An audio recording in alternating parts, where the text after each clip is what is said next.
deals with us is out of Reading.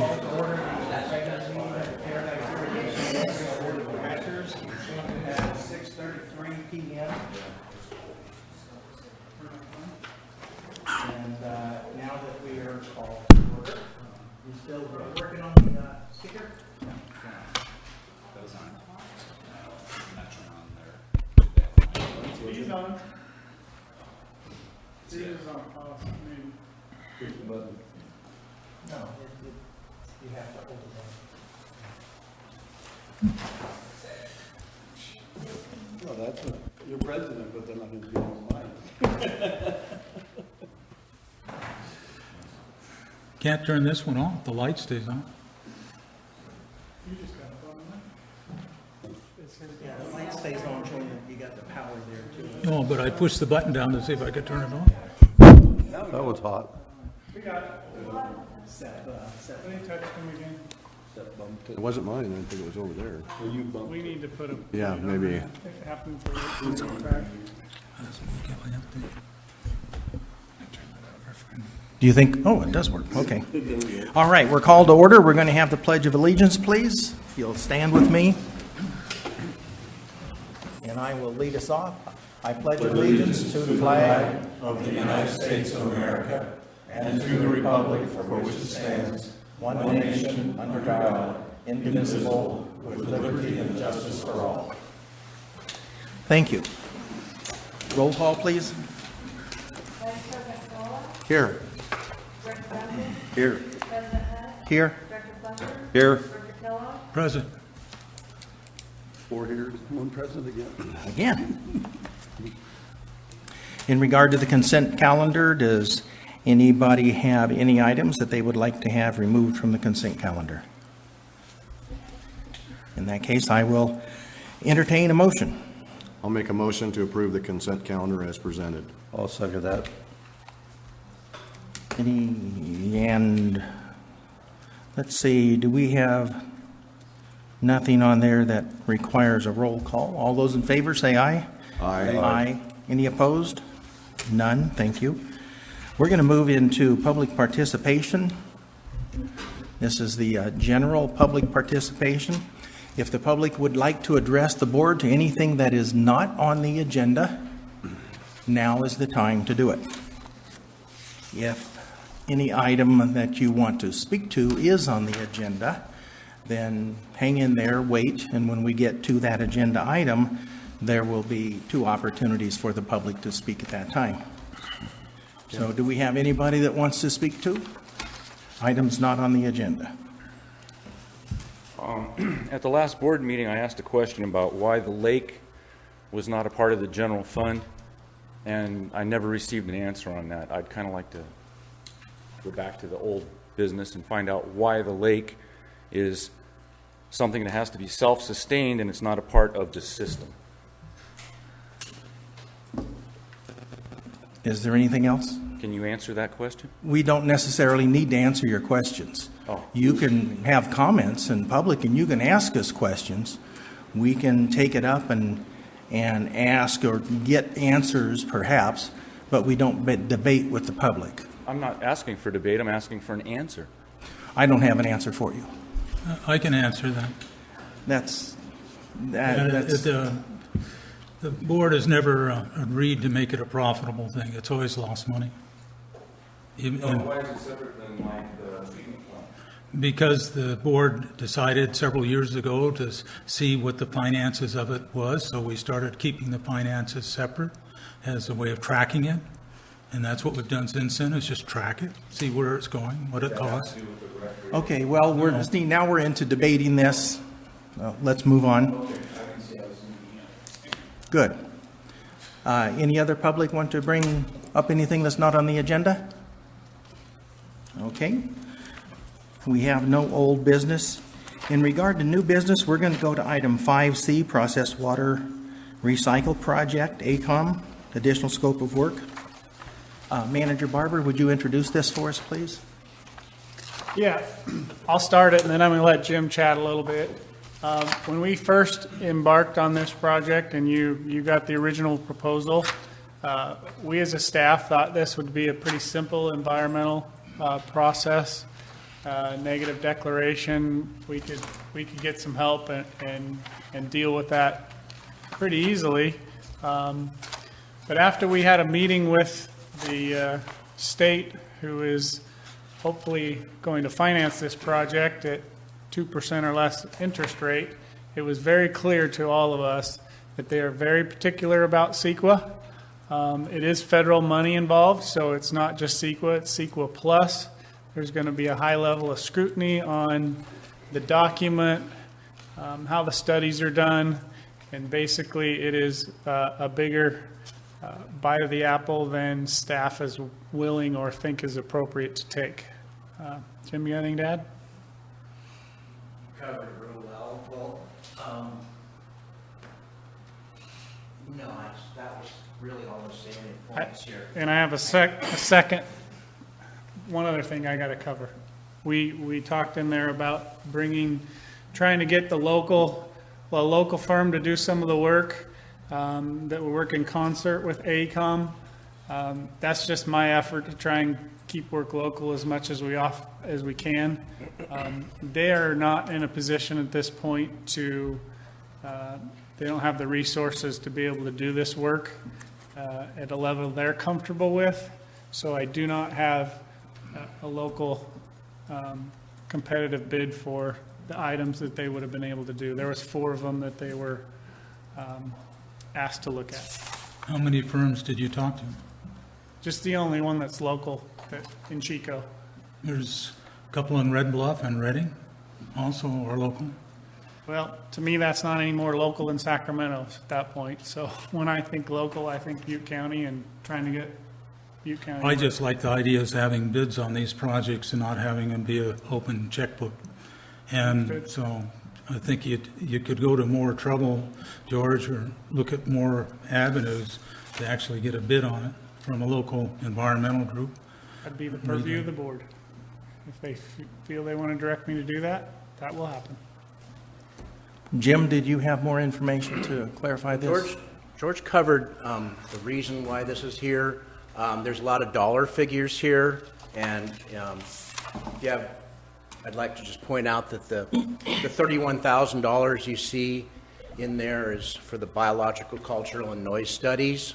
So these are required studies by to be updated by the funding agency that we hope to get the 2% from. We had hoped that we could reutilize the biological and cultural studies that were done. Previous projects were within the same footprint of the project, but they said you can't do that. So that was a plan that we had that didn't also come to fruition.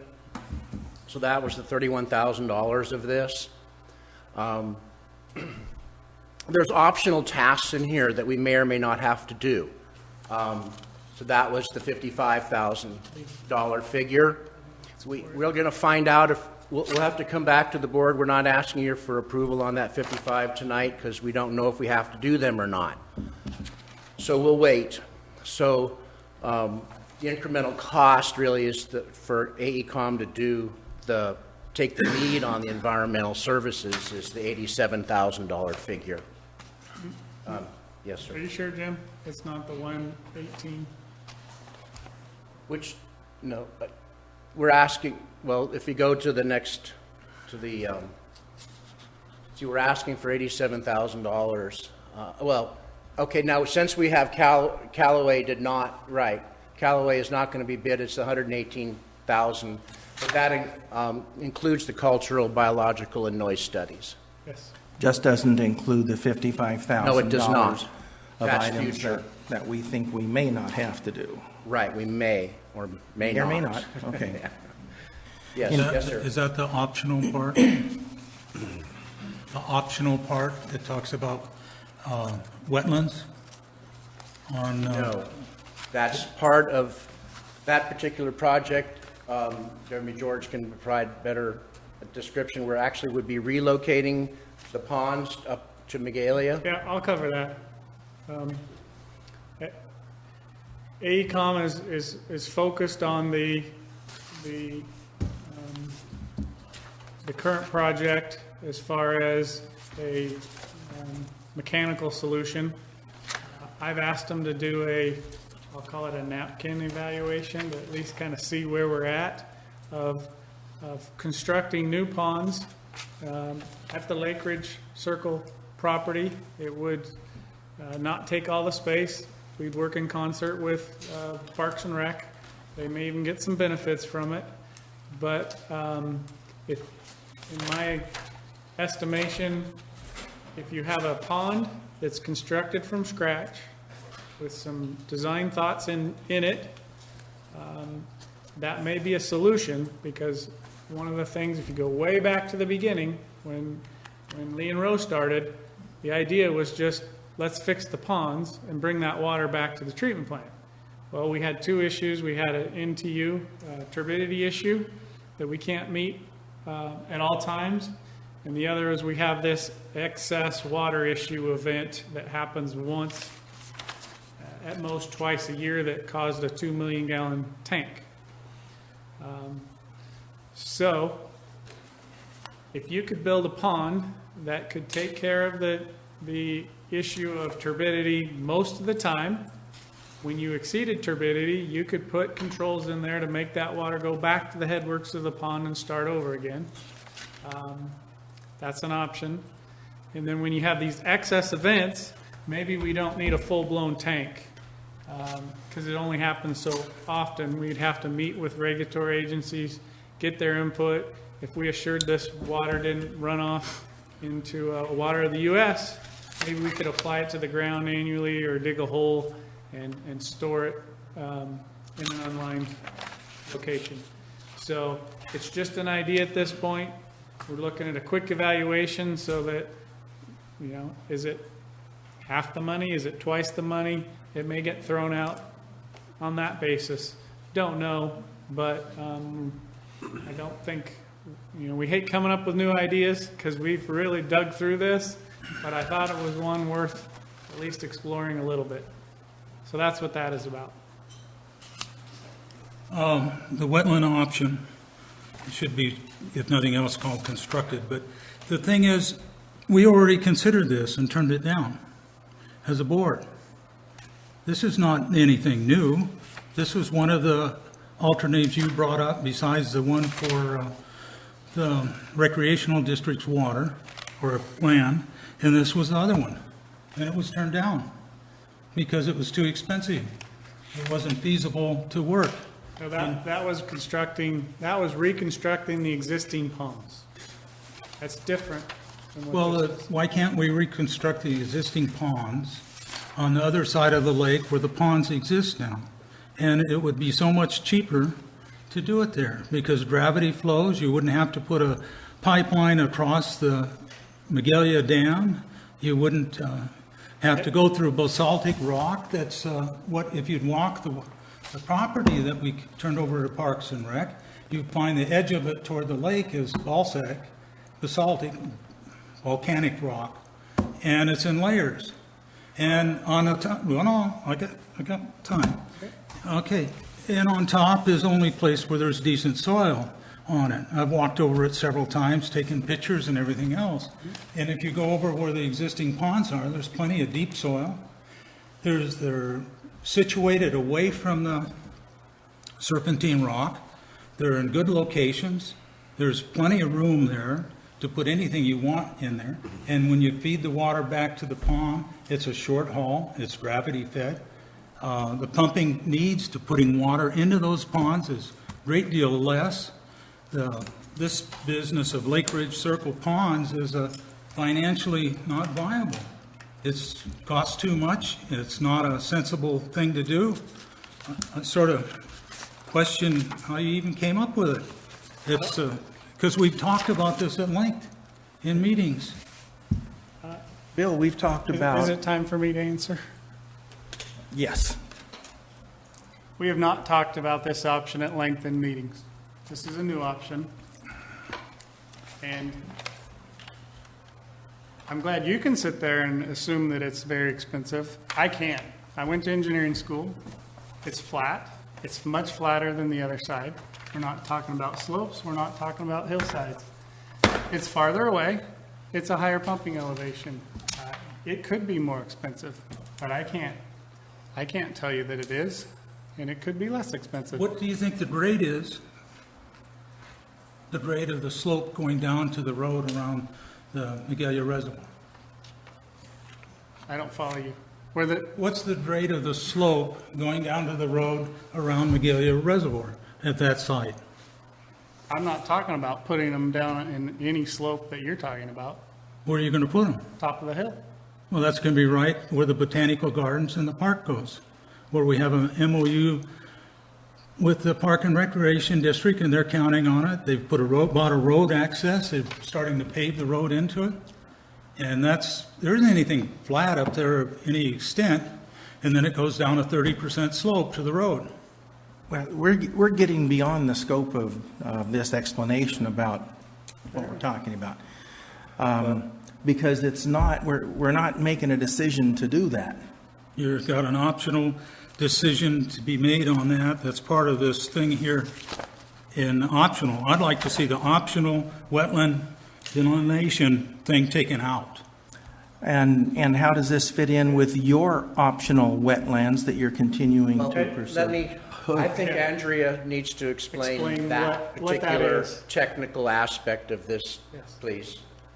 This is completely different than what we think it is. This is part of downstream of the project. So it's very different. So I think, I'm Andrea Shepard, I'm with AECom, leading the environmental work. I think one thing to clarify first is that wetland delineation is part of the optional tasks. I think what George was explaining earlier is the request in that $118,000 doesn't include those optional tasks. Those aren't part of that.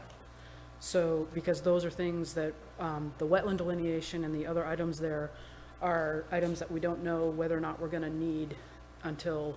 Well, if you took it out, we wouldn't consider it, and there wouldn't be any way of spending money unless you brought it back to the board as a separate item. Can you describe what this wetland delineation? Yeah, the wetland delineation, sure. The wetland delineation is, there was, for the current project that they've been looking at on the site, there's the creek that runs through there, the potential to affect that creek. If there's potential to affect that creek, the Army Corps would require a wetland delineation, which would require going out to the site and mapping the extent of those waters and determining whether or not they're jurisdictional under Section 404 of the Clean Water Act. And that requires sending a wetland ecologist out there to actually look at the hydrology and the vegetation and the soils to determine whether or not they meet the requirements for wetlands and whether or not there's a connection to water of the U.S. What kind of wetlands are you talking about? These would just be natural wetlands. I mean, just the So waters of the once they're US. declared as wetlands this way, EPA says they stay as wetlands forever. You're aware of that? Well, yeah, I am aware of that. I'm not sure what you're asking. Well, it means that for the future, if we wanted to do anything with the site, we wouldn't be able to. It would be wetlands forever. Well, If we wanted to dry it up, change it, so forth, we can't do that. no, you can get a permit to fill a wetland. There are permits available to fill a wetland, but there may be costs associated with that. Yeah, I would think so, and a lot more But depending on work. the type of impact and the area of impact, there may be very little cost. It just depends on what the impact would be. And why does it have to be there at that particular location? What I read here said it's going to be off of Circlewood, and that's up in Magalia, just as a Okay, road now that we're- goes now we're into the mixing- property. Now we're mixing, Options. I guess we're mixing options. It says Lake Ridge Circle Ponds. Lake Ridge Circle is the road that goes by the Do you want to? market, and that's where we take a road off of to go to the property. Is this not all part of the 55,590? This is part of that decision? Yes. Okay, but that decision's not on the table tonight. No, that information is an FYI to the board, that these are options that may need to happen. All you're asking, being asked tonight is the $118,725. The All of the those required, things are- required things that we those are- know. Those would come back to the board for approval. Exactly, so we're not voting on that 55,000 tonight, and it will come back to the. No, I don't want to even vote on the site and so forth. I think it's We're a, not, We're not. let me, we're not. we're not approving the site, we're not approving No. that He's in just any tell- way, form. It's just information only. This is information only, and when it comes back to us, it will be a separate line item for money. Yeah, it'll be broken out the same way it is right now, Okay, but how will it come back to us? as an agenda item. As a separate agenda item with the money involved in talking about this off of Circlewood? That will be one of the options on the table if it comes back to the board. If it needs to. I don't think it should even have the word Circlewood in it, because that indicates it's up above, next to the Botanical Garden and the Park and Recs Park. Is that not all It's not, just that word is information? not hurting Or- us. Let's not discuss little things that don't make any difference about whether there's any, there's no impact to that bill, Well, no effect. I think I have some, I'd like to have some input. Go ahead. President. Going back on here, it says action may be taken on item number C on the front page. When I looked at this, and I got the agenda here with this on it, actually Friday evening, and first thing I looked at was $174,000, 319, and I said, "Ooh, geez, we're going to be 1.2 mil in this." And then I started looking at it further and reading the thing, and I do read most all the stuff that comes in. And I started noticing some mistakes. Now, they're minor mistakes. I don't know who put them in, either ACCOM or what on here. But on the first page, page 45, there were just little things that trigger some stuff, page 45. If you go up on that, it talks about the trucks. They're going to be hauling material, 5 to 6 trucks per trips per day throughout the portion of the 15-month construction period. The trucks would have a load capacity of 2 tons or 10 to 15 cubic yards. Now, most of the material that they're going to be hauling, and I'll just take 2 types, 3/4 AB or quarter sand, PG&E sand is what they call it here, but quarter sand, weighs about 3,000 pounds per yard. You see, so I don't know if that's a typo, and I said, well, somebody forgot to put the 1 in it, or whatever it is, you know. And then I started looking further through this and trying to analyze it, and I was going to ask, before we discuss it, or certainly before we worked on it, I think we need more time to discuss and look and dialogue on this thing. And then I got over to the Lake Ridge Circle Ponds, and this I'll redirect my comments to AECOM. When I and Joe and Jim were down at the Roseville treatment plant and also at San Juan, Joe didn't go over there, but both of the operators, beautiful plants, state-of-the-art, a little larger than ours, but it doesn't make a difference whether it's bigger or little as far as state-of-the-art. They all occasionally had that they pointed. Roseville has 3 lagoons left. They had 4 to start with. They're big ponds is what they are. And after it comes through the centrifuge, occasionally they have to put water in those lagoons, you know, for whatever reason. And I asked that question because I was all ears on that. What's occasionally? And they said every once in a while. And Jim was there and heard the comments, and so did Joe. And then we got over to San Juan, Jim and I, and they use a belt, but that's neither here nor there. That operator, without realizing it, he said, occasionally we have to pump water, and he pointed over on the hill. They got 2 ponds like ours. We did look at them, but he asked them over there that they pump water to. Well, when Joe was giving his pitch here, I asked him, I said, Joe, are we ever going to occasionally have to pump water out of there? And he said he'd have to look at it, you know. So I thought maybe, and that is when you had on page 55, go to page 55. iPad, page 55. Is that it? No, It's not telling us. it's not coming up. Right there, probably. I'll read this section to it. It says the evaluation of Lake Ridge Circle ponds, and it's an optional thing, which means it's optional, but you're looking at it. And this really got me up.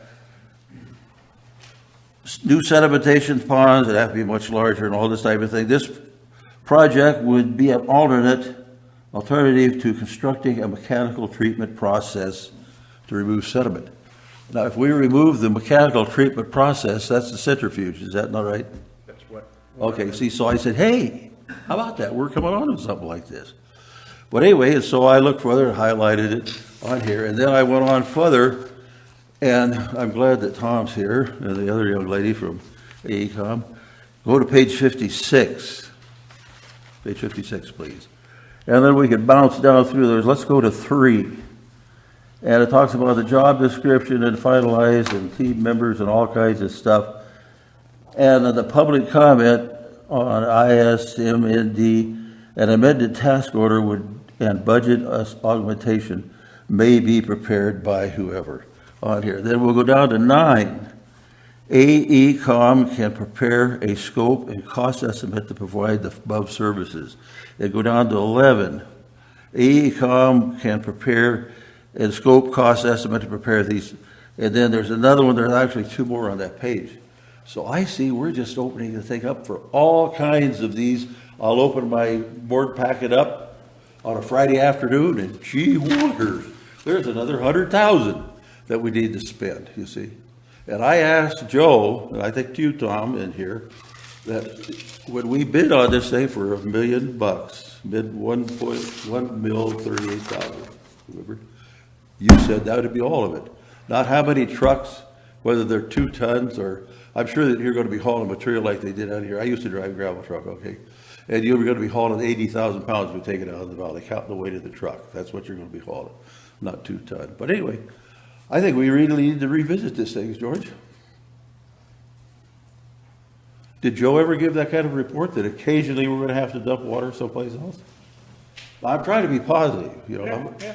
Huh? No, Did you- we're not talking about we need occasionally pump water. That's not what a Lake Ridge Circle Pond is, option. It isn't. It is not. Well, do you think if we, and I don't, Bill may not be in favor, Let me clarify a little. I would be happy. Those ponds constructed, if it's possible, would replace the mechanical option. That is why I thought it was necessary to look at it, because when you do the mechanical option, we're operating a treatment plant, and guess what? We're gonna have another little treatment plant we're gonna have to operate too. And so that's gonna take effort and staff, Yeah. et cetera. And the other option goes under the keep it simple principle, I agree with you. if it's the right solution. Okay, and this, the big thing we're concerned with is the aluminum. This other dye, and I had it down when I was talking about it all the time, dichlorobromomethane. But this water would still come back. Yeah, it would, instead of going into the lake or wherever, it would come back, it could come back through the same pipeline. Not necessarily, No, new pipeline. They would have to run 2 pipelines. but in the same trench likely. Okay, the same trench, I'll do type of a thing. So these ponds, when we had the first one from Lee and Rowe, they were talking $2.5 million, $3 million to build these ponds. You That was said, to fix our existing ponds. I thought they were going to rebuild a whole new one. Well, they're rebuilding them in the same spot they are. but Okay, yeah. but yeah, it'd be new ponds, just, Yep. they wouldn't have to dig the holes so deep. So say if it cost us 4 or 5 mil to go that route, that could be a $5 million savings, not counting the pipe to get it over there. That's why I asked them to take a quick look at it. Are we saving money? Is it a wash? Does it cost more? At least on the surface. Could you point out on the map there, the Magalia Reservoir, where you're talking about? Yep. It kind of probably comes off of here a little bit down in this area, and I've talked to Parks and Rec. And we would talk to them through the whole thing. I'm not trying to short circuit their option at all. We're talking about there's a flat spot up in this area, relatively flat compared to what we deal with over here. So this is the area we're talking about. They're putting in their access road somewhere in here. They could get some benefits, because if we build this pond, we need a road all the way to our facilities, so we may get that, they may get a road out of the deal. They may be able to use some of this water for a water feature. as part of their park project. That would benefit them too. This is the easement, I don't remember who it belongs Wherever it to. is. Yeah, and the park is going to go here, and the botanical gardens down in here. This is where you get into a 30% slope. I don't see where there's any extra ground where we're already committed to Park and Rec, the MOU. Park and Rec has bought the property, bringing access to this, and they're in the process of as they find the money to pave it, but it's going to take years for them to build it. If you brought anything in here on a flat area, you'd be right into the park and into the botanical gardens. Because as soon as you hit the slope, you can put hiking trails into it, and that's about it. Okay, well, Bill, you're not going to make a decision for Park and Rec. Park and Rec will make a decision about that. I've been part of the board meetings with them again on the planning Yes. side of this, and understand better than anybody else on the board Okay. where it's going and so forth. But based upon your word, we're not going to take that as what is being their decision, Bill. You're making an insult, and you don't realize it. No, I do realize it, Bill. You're saying you won't take my word. That's correct, I won't. Well, then I'm George has just talked to sorry that you're such a PRPD. short little man. I do business. I'm glad on you're people sorry. on my word I'm all glad the you're time. sorry about it.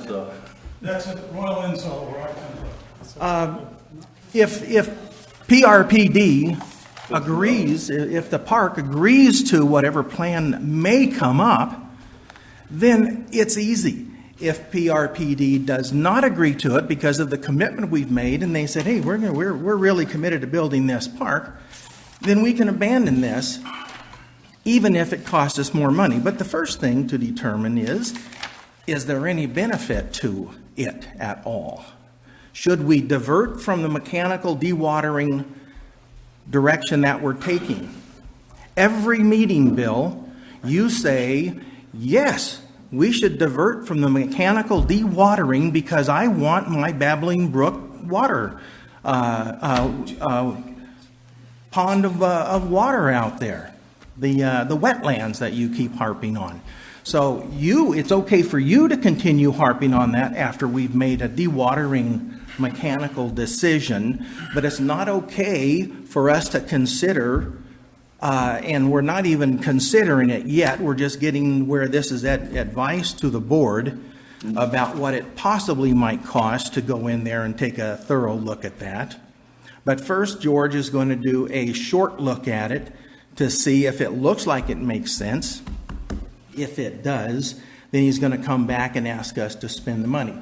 I'm just about finished. What we're voting on here, and maybe we should not have put these two ideas together and had it in a completely separate paragraph. Trying to be transparent. Well, I think what we're talking about here, and I might be wrong about this, but if you go back to the lead-in of where you were talking about this. That's it, we just went by page 41. Nope, I want to go back to page 40. District staff, after meeting with the financial assistance staff with the State Water Resources Control Board and Revolving Fund, came up with these ideas that, wow, we're going to be outclassed on this and we're going to have to spend some additional monies. Is that the money we're talking about approving tonight? Yes. And we're not talking about this Lake Circle project other than as information for the board that's going to be going into kind of a secondary consideration, and we're not spending money on it yet. But we're sitting here talking about whether you're going to be on this side of the road or that side of the road or up or down or around. We're not making those decisions. Let's make a decision on whether we're going to spend this money because we're outclassed and we're going to have to provide these more in-depth environmental reports and things and move on, because we'll get back to the mechanical dewatering and maybe the board will determine that, good, we don't have to spend those multi-million dollars for dewatering, we can just build ponds. And if that is thrown away and say, nope, we're still going to have to do the mechanical dewatering, we took one last look at it. Now, go ahead. Thank you, sir. Someone brought up that it was an informational item. And if we vote as it's prepared here on page 41, we have two things that we can do, or I move to authorize the general manager to execute an agreement with AECom for $87,000. Or I approve the authorize the general manager to execute an agreement with AE.com for additional environmental services, $118,000. Nothing informational on that at all.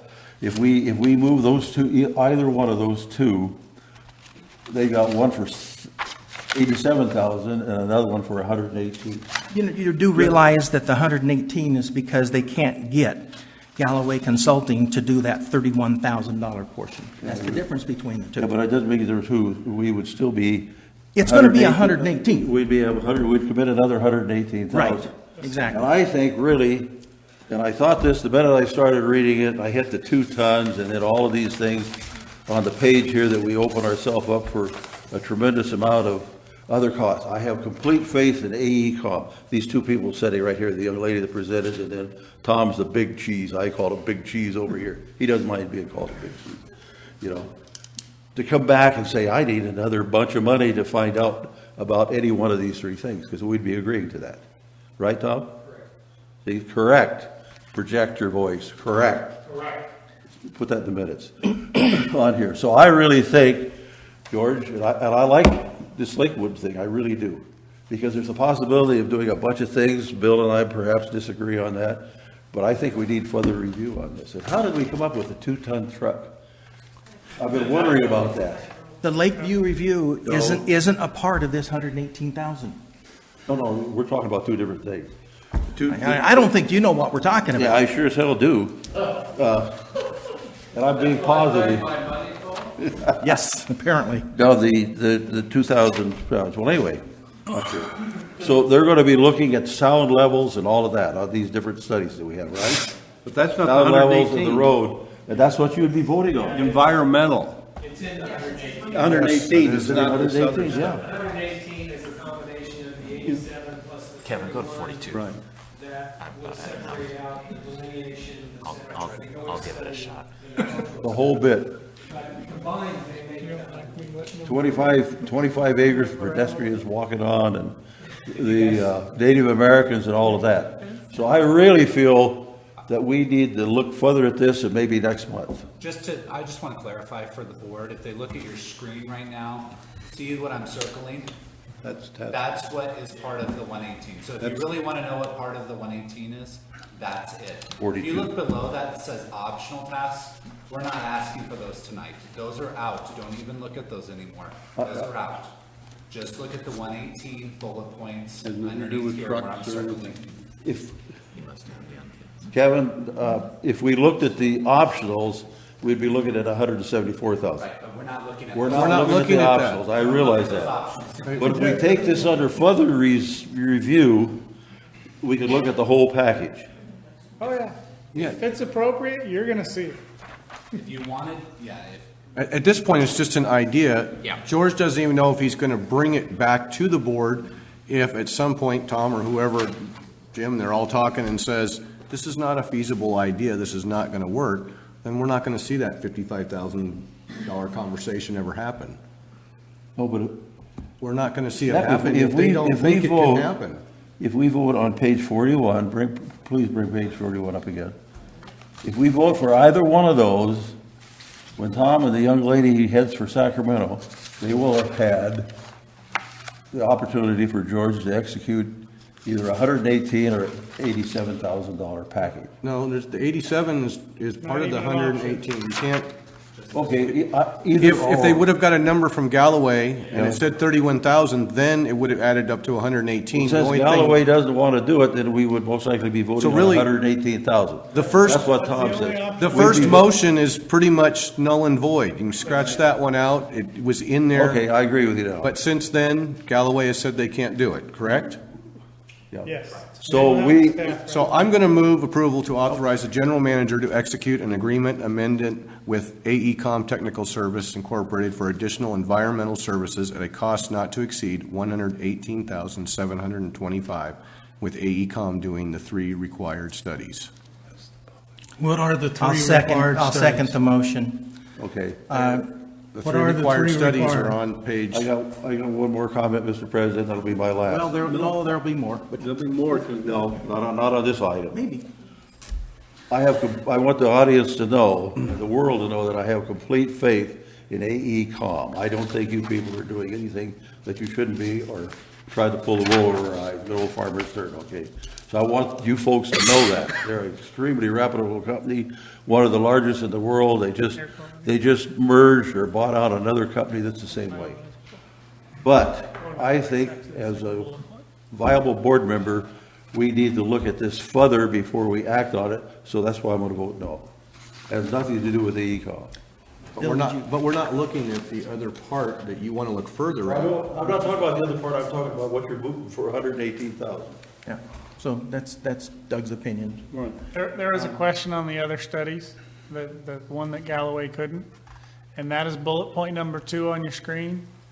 Biological, cultural, noise, and then there's traffic in there too, right? Yes. So they're going to do it. If we pass this motion, they're going to do it instead of For Galloway. $31,000, yes. Right. But we're gonna pay them 118. The 31,000 is part of that. Yeah, I'm with you. Seth, what are the three basic things? Somebody answer that, please? 3 basics, thing. Biological, cultural, and noise The studies. 3 ones the locals were gonna bid on?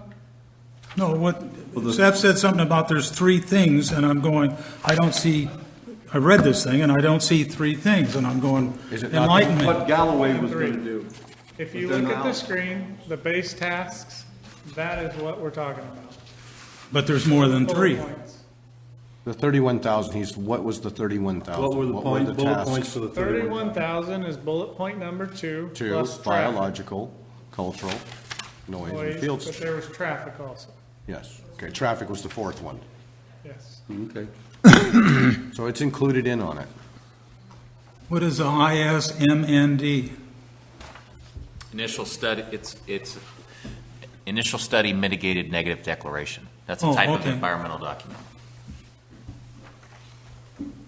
Now, this was, to clarify, these base tasks, as outlined here, was work that staff was going to do. Yeah, we would have, actually, the optional task, we would have farmed out also, one way or another, because we can't do those in-house. But project description, writing the ISMND, responses, those mitigation CEQA monitoring, those were the notices. things we were going to try and tackle. And you've decided after talking to the state and seeing what maybe level of requirements that they're now having, Well, a featherweight doesn't want to go into a fight with a heavyweight. and so you're asking for help. And this is your ask for help. The help is going to cost $118,000. And if we vote it down and say that we're not going to fund that, then we're going to have a featherweight in with whatever we can produce locally with our existing staff. And don't forget, if we're not successful, we're messing with 2% money versus 4% money. So we're not talking about $118,000. We're talking about hundreds of thousands of dollars. I can get But you we're one of ensuring that those it's done, loans. we're ensuring that it's done right so that we can secure the 2% loan. Yes. So that's where this stemmed from, you know, What- about the extra understand work. that. Who Okay. on your staff is going to do the biological resource study?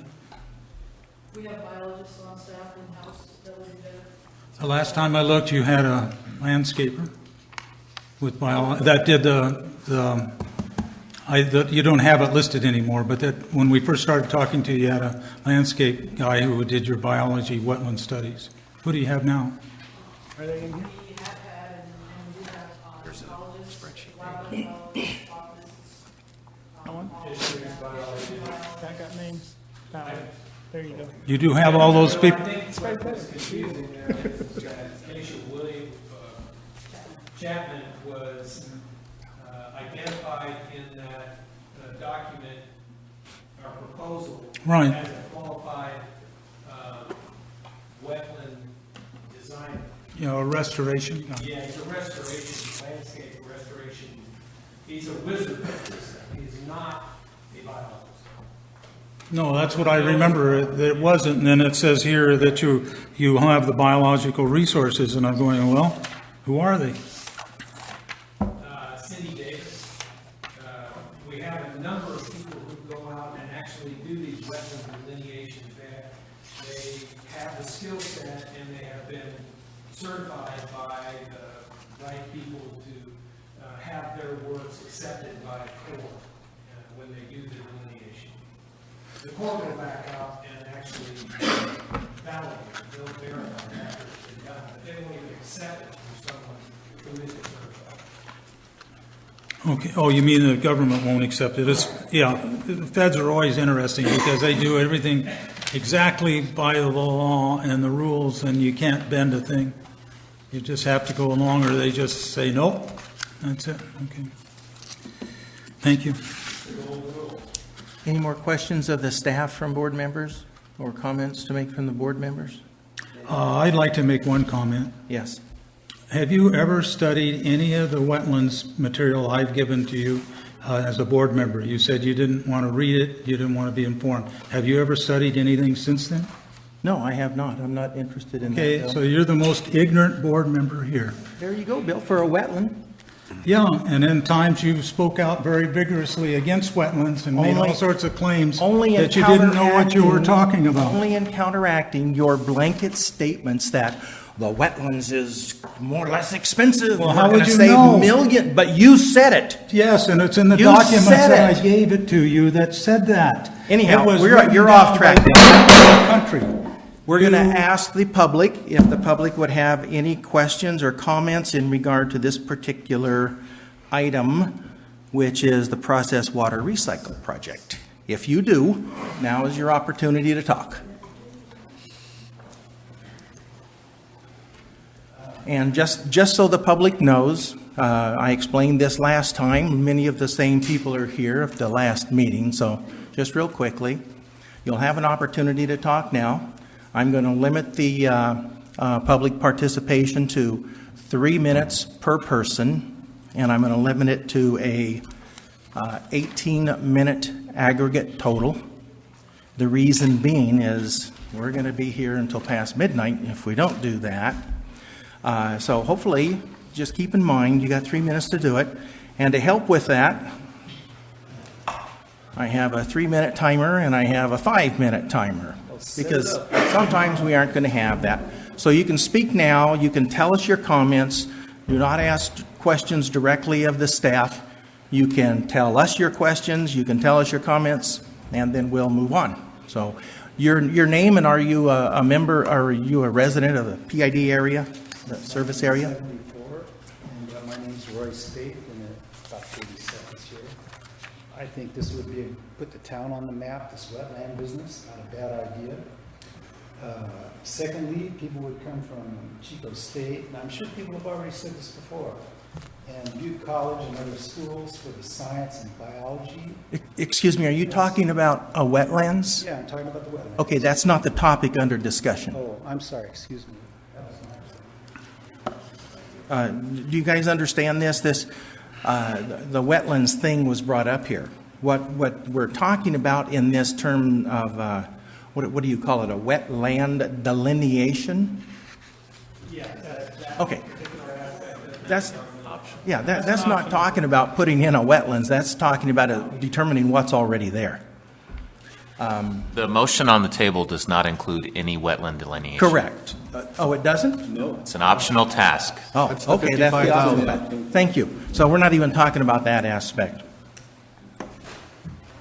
I think as being the president of the board. And your name? I don't need to give you my name, Mr. Hunt. I really don't. Are you a resident of the PID area, Yes, service I am. area? I'm a ratepayer, I'm a stockholder, and I happen to be your boss. I don't like the way that you treat your fellow board members or anybody else, the people in the public. Is this on target for talking about this process water It sure is, recycle because project? you don't have the slightest clue about what you're talking about. Thank you for your opinion. Any other public members want to speak to this issue? If not, anything else from the board, from the staff, or do the board members have any further questions they would like to ask before we go to vote? I'd just like to make sure it's clear, the reason I'm going to be voting no on this is because I would like to have at least one more month to evaluate it. We're spending $118,000. I can understand where Jim's coming from. I've been involved in some of these state things, but I would like to have at least one more month to evaluate it before I, in good conscience, could actually vote either way. But I have to vote no, because if I don't vote, it's a yes vote. Okay? So I just want to make sure everybody else is recording. Yes, Bill? I agree with Doug. We get this whole thing, and it was nice enough by Georgiana to deliver it to my house, but that was Friday afternoon, and this is Wednesday. All of us are employed with other things, and we get a document this thick, and something like this is quite complex. And we don't, other than that, asking questions and not being able really to ask staff about things. Some of the things would not have been brought up if we had had that opportunity, or there had been more explanations in here. So I agree with Doug about delaying it until it's written up properly, without the options in it, about the other things, and with the explanation of who on staff is going to do the biological studies, who on your staff will do different things, and whether you can actually save us money by putting it out to a local group to do the 31,000 part of the study, and maybe even save yourself some money. I don't know. But I don't think it's fully ready for us to go through it. I have questions about cultural resources and other things in here that would stretch the meeting on for at least another half hour. So I would like to table it. Or I'll vote against it because we have a motion, but I certainly think it needs to come back to the board. Any other director questions, comments? I fully understand what we're voting on, or else I wouldn't vote either. Yeah, well, I have been a director here for 9 years, a little bit longer, I think. And business has always been conducted this way. We get a board packet produced on Fridays. Some of us take the time to read it and study it on Saturday. Did you really read the Sunday. biological part? And some of us don't. Did you read the biological And we have part? opportunities on Monday, and we have opportunities on Tuesday, and we have opportunities on Wednesday to get clarification from staff. And maybe that's not the best way to do it, but that's the way the district has conducted business for at least 9 years that I've observed it. Therefore, we're going to take a roll call vote, please. Vice President Corolla? Yes. Director Duncan? Yes. Director Fletcher? No. Director Kellogg? No. President Hunt? Yes. We're going to move on to item, Supposed to announce the results. yes, well, it's a roll call. Yeah, but The motion passes 3-2. We're going to move on to the next new business item, which is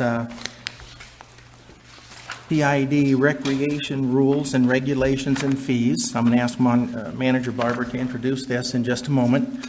Based upon last month's activity, I'm going to once again ask public members to try and make their comments in 3 minutes. We'll do it for an aggregate of 18 minutes. So,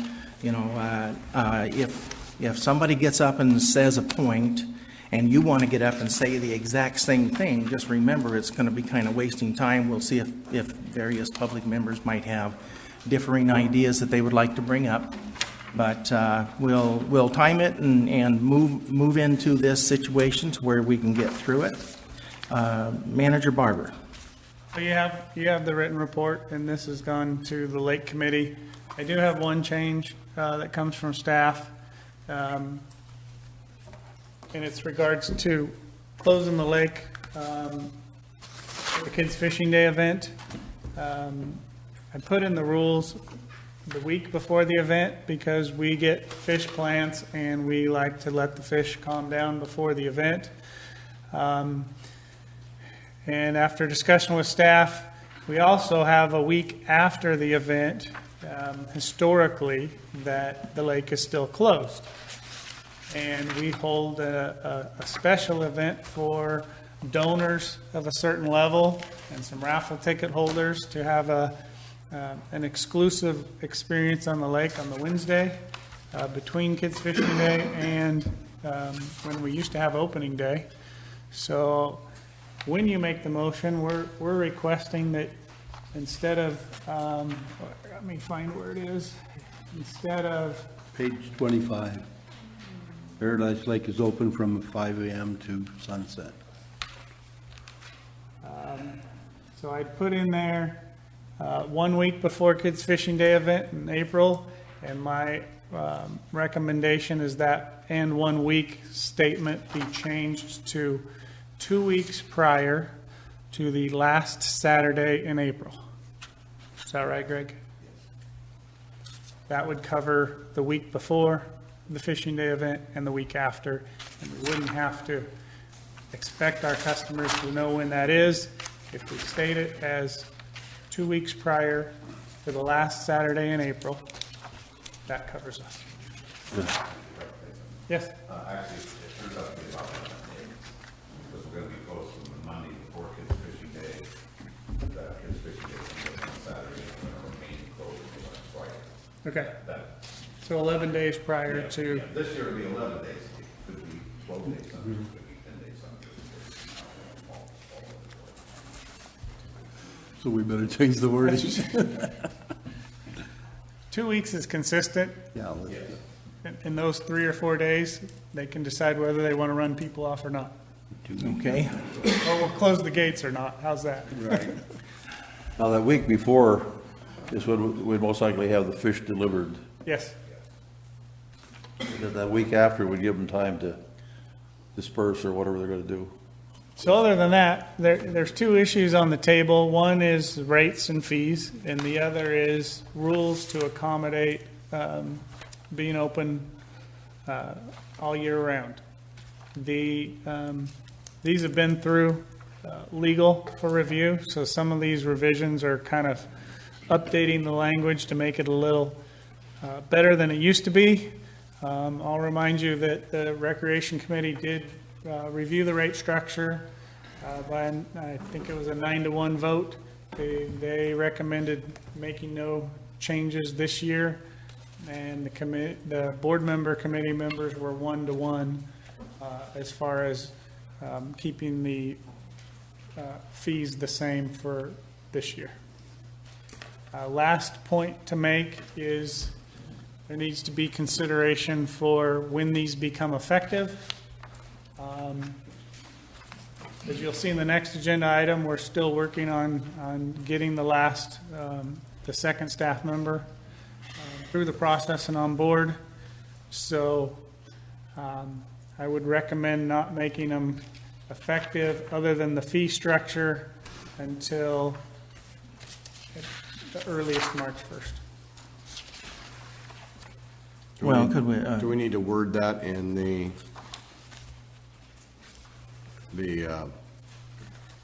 motion? Yes, you're going to have to add an amendment. So it's going to be For 2 as weeks? amended to include. Can we pass the motion and then just amend it? Maybe that'd make it clearer for everybody. Well, we'll need to make it clear as you amend, as you amend the rules, you need to make it clear. Then we could amend the rules, just make an amendment to the rules, what we're just working through now. Because I'm sort of confused what you're talking about. He's talking about we won't be able to hire the second person full-time, so you don't want these rules to go into effect until that person is aboard. Why, what's the delay of putting the man on? He's already there. It's not necessarily going to be him. It could- Second person is not right. working. We haven't voted on that to know Right whether now, it is or not. The person is laid off. It's the part-time portion of the job. Yeah, but he's That's the been next- customarily that's the next laid off for agenda years. That's the next agenda item. Yeah, I realize that. So if we expand the hours and the days, we're going to need that help back in there, Bill. Yeah, right away. Yeah. George is saying that process will take at least until March March 1st. 1st. Bill, have you ever worked with our union? You know how fast things Is get it the done? union that's holding it Yes, up? yes. I thought they agreed to the change. No, they're not holding it up, but it's being approved. I think you better stand up and talk, Laura. Bill? No, Laura, we're not to public comments I'll yet. clarify. The union is not the problem. The Okay. union requires a process. Okay, The process takes time. they've agreed to it then. It's- Okay. The union has worked with me great Okay, I through this didn't know that. process, Okay. very responsive. It's a process that takes time. Right. It is not a union fault. Okay, I thought it was union and something else too, but I'm wrong. Okay, so we've had an opportunity to read through the rule changes as recommended. Anything else from staff in that regard? I don't think so. Okay, How are we amending them? You said as amended. I haven't heard any motion I to said change. Well, let's do it like this. I They've move shown to us- As it's printed in Yeah. here? No verbal amendments that we've just been talking about? we're gonna not do it yet. right now. I mean, you've seen these Well, I would particular like to hear from the changes. public before we make a motion. The only amendment that I would see would be the time the lake is going to be closed for the kids' fishing day. Okay, 2 weeks, right, the yeah, latter part of I'm- April. I'm kind of Yeah, and, we can handle that in the motion. yeah. And fees. And This fees, is all the same we agenda. want to talk about fees too. That's why I don't want a motion right now. I would prefer not. Okay, so, but any specific questions or concerns or complaints about the way that this has been revised as you see it here? As long as I just understand that we're only, right now, Larry wants to talk about fees, but right now, the motion before us is for the editing that's taken place in our agenda. There's no verbal motion. or anything else. No motion before us yet, just this topic, And this would include doing fees too. which we will discuss, and if there's any fee recommendations, that will become a part of a motion. But right now, the motion is just, you keep talking about another motion, I want to. We don't have a We don't have a motion. motion, so. Didn't you make a motion? No. Nobody, we don't have a motion to do anything right now. Correct. We just Okay, have all right. suggestions. Right now, I'm going to open this up to the public. If public members would like to speak to this item, which is the recreation rules, regulations, and fees. As you can see in the agenda, the next item is in regard to Lake Patrol job descriptions and pay ranges. So right now, in regard to the recreation rules, regulations, and fees, would anybody from the public like to speak? Yes, sir. And we're still going to be going under the, Not a problem, you don't have to put up the timer. I just have one question. Why would you want to adjust the fees before you know what benefits you're going to get from being open year-round? Why not give this a year, 1 year's time, and then you'll know whether you need to raise your fees or lower fees or get rid of the fees? I mean, George came up with an excellent idea. Open the lake year-round and hire the temporary patrolman. And it seems like somebody around here is dragging their feet. And I've checked with the union. It's not them. thank you. Was that 3 minutes? No, maybe 20 seconds or 30. Any other public members would like to speak to this issue? Did you have a comment you want to? I can't. Excuse me? I'll have my turn. No, I'm good. Okay. He's good with this item. Any other public members want to speak to this issue? All right, at this time, we're going to go back to the board then. I'll talk. Go ahead. That was the logic that came out of the board members, and there was actually 10 of us, 10 two board members, but then the 7 community members, public at large, or whatever you want to call them. And we discussed it in quite detail, and that was one of the logical things that came up. Why would we want to go in and adjust a bunch of the fees until we realize what we're going to have? And that's why I was the board member that voted with the 9 over here. And then at the end of the year, we're going to evaluate it. You know, even if we raise the fees, we'd evaluate it and come up with that. That was the logic behind that. And it made sense to me. Okay. I was the one that voted wanting an increase. And the reason I want an increase is because we're giving the public more. We're giving them 3 to 4 months more use of the lake. And to me, that's worth something. Well, they'll pay you more money using it, won't they, Larry? Not if they buy an annual fee.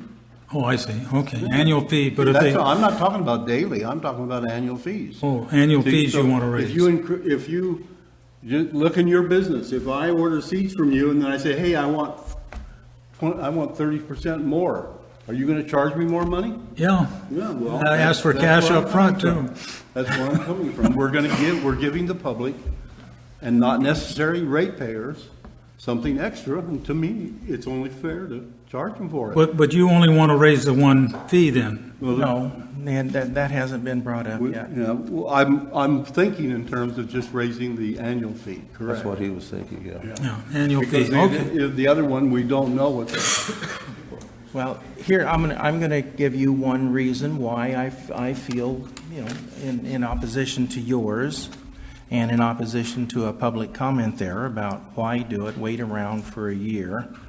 That's spoken by a person who doesn't pay the bill of our cost for this. We would be increasing our cost by $17,000. If you will recall, last month I made a proposal to completely eliminate the fees to the public because we would save some money by reducing one of the positions. Well, that wasn't enjoyed, it wasn't passed, so we're not doing that. But now we're going the other direction. Now we're actually increasing cost by $17,000 a year. And I think it only reasonable that the $17,000 a year be recovered. I think that we would not actually be able to recover that entire amount with one fell swoop. And because think of it this way, our entire revenues that we get off of the lake for annual passes and day use is $35,000. This is to increase that by $17,000 would require a 50% increase with no reduction in people using the services. And of course, I'm not taking into account what additional daytime business we may get, day use that we may get. And certainly there should be some, but we are talking about these poor winter months. Take our heaviest usage months and look at the revenues that we received on that. I should maybe have looked that up. It's in our But report. if you take June, July, August, probably those are our heaviest usage months. But those guys, those months there, that's not even going to be enough income for the 3 heaviest months to cover that $17,000. There's no way to think that some additional usage over 3 months in the winter time is going to cover this additional cost. So it seems logical to me that we should try to recover some of that increased cost, if not all. And that's my statement about that. I do have recommended rate levels, but for right now, I'll just ask if there's any other discussion or comments about whether we should or should not have a fee adjustment. Sep, I think you're the only one that hasn't spoken. Do you want to pass a comment along, or shall I kick it back? I'm actually on board for just leaving the rates the way that they are currently and see where we go in the course of this next year. So I agree with you, the $17,000. The lake is never self-sustaining, never has been self-sustaining. It always comes out of the pocketbook. But we would have, like Ken just said, we would have to raise rates 50% in order to make that happen. And it's just not reasonable. That's not something that we're prepared to do or is probably fair to the public because it is not a self-sustaining item. So I like to see them stay the way that they are, at least for right now, and then we'll evaluate what happens this year and know where we sit. We'll know what kind of costs. I have another couple of comments. Okay. You'll recall that I mentioned before I was the one that made the motion, or I think seconded it, that there would undoubtedly be a rate increase. And the people that were here, advocate, fishermen, all this kind of stuff, kind of agreed with it. And when I went into the committee meeting, I was still of the opinion that we might have to raise the fees. But the logic put out by the members at large was so good that I'm just mimicking what Sepp said, that we need to look at it. Maybe we'll get more people to buy into it, you know, and for the few bucks that we would raise on the 17,000, and I see your point, Ken, on this type of a thing, let's evaluate it at the end of the year, and then we can say, well, it didn't help our attendance or our sales, and then we'll have to do something about raising the Well, rates. there's no doubt about the fact that whether we vote to do a little rate increase or vote to leave it exactly as it is, it's not going to have any significant impact on the finances of Paradise Irrigation No, District. not a bit. That $17,000 additional increase. However, it's more the point of this issue is that we should at least try and protect as much of our clients' money as possible and make some reasonable efforts to charge a fair fee. I do believe that because of the annual passes, getting to be able to stretch that out and use those for an additional 3 months and change, whatever it is, that's added value to those annual passes. So, you know, where I was originally thinking about increasing everything just to try and get as much of that 17,000 as I could, I think we should at least consider increasing the annual passes since they're so heavily discounted anyhow. So I'll make a motion. Go ahead. I'm going to be coming back to the public. Yeah, go ahead. Go ahead to the public. After a motion's on the table, Yeah. it'll come after a motion and a Yeah, second's on the so table. if there's anything in the motion that the public, you know, it regenerates some angst, then you can bring it up at that time. I know how to amend motions also, because, you know, I teach this up. But I move to approve, as it's stated here on page 22, I move to approve the adoption of the proposed changes in the PID recreation and rules, regulations, with the amendment of the time factor for Kids Fishing Day. And Effective. An effective, As Date presented, of effective. an effective date of, March 1st. I'll second it. I'm not going to make a motion for fees or anything. I know I'm outnumbered, so. Now you go to the public. Yes, we will. Okay, so I don't know if we really need to do this. So far, it hasn't seemed that it's necessary, but I'll start off just in case. Well, if I start, I have to continue, so I don't have favoritism. So any public members would like to speak to this topic again for 3 minutes? And what we're looking for here is something that was different than what was spoken during the first session, but that's okay. I mean, we're not. So, Greg. Excuse me. Thanks for having me. I guess some of this would be reiteration. I just felt like during our late committee meeting that, yeah, we should sit on this for a year, see what's going to happen this year, see how much revenue we do raise. I think at this point, especially if we're going to put this on hiatus until March 1st, it's actually not a yearly pass anymore. It's not, the lake would not be open year-round because we've already lost 3 months at this point, or we would at that point 2 months. But we have a level of service out there, and that level of service is equal to this level of money. I think we found that out 3 years ago when the rates were raised too high. People complained, maybe correct me if I'm wrong, it was 3 or 4 years ago. We got rates up there pretty high. People complained pretty heavily. We had to go back in the next year and lower them. I think that's what we don't want to do, is get to a point. In fact, when we raised the rates, we expected more money. We actually didn't make any more money. And I believe, again from my experience, talking to people out there, that opening day I recall vividly, I'm sure Dave will too, they'd went up about $15, and everybody was saying, wow, you know, $55. I was expecting to pay $40. Well, I'll not pay it next year. I believe the next year we'd even made less money.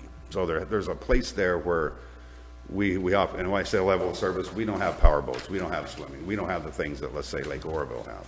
We have what we have, and I think where the rates are right now is the right place to have it.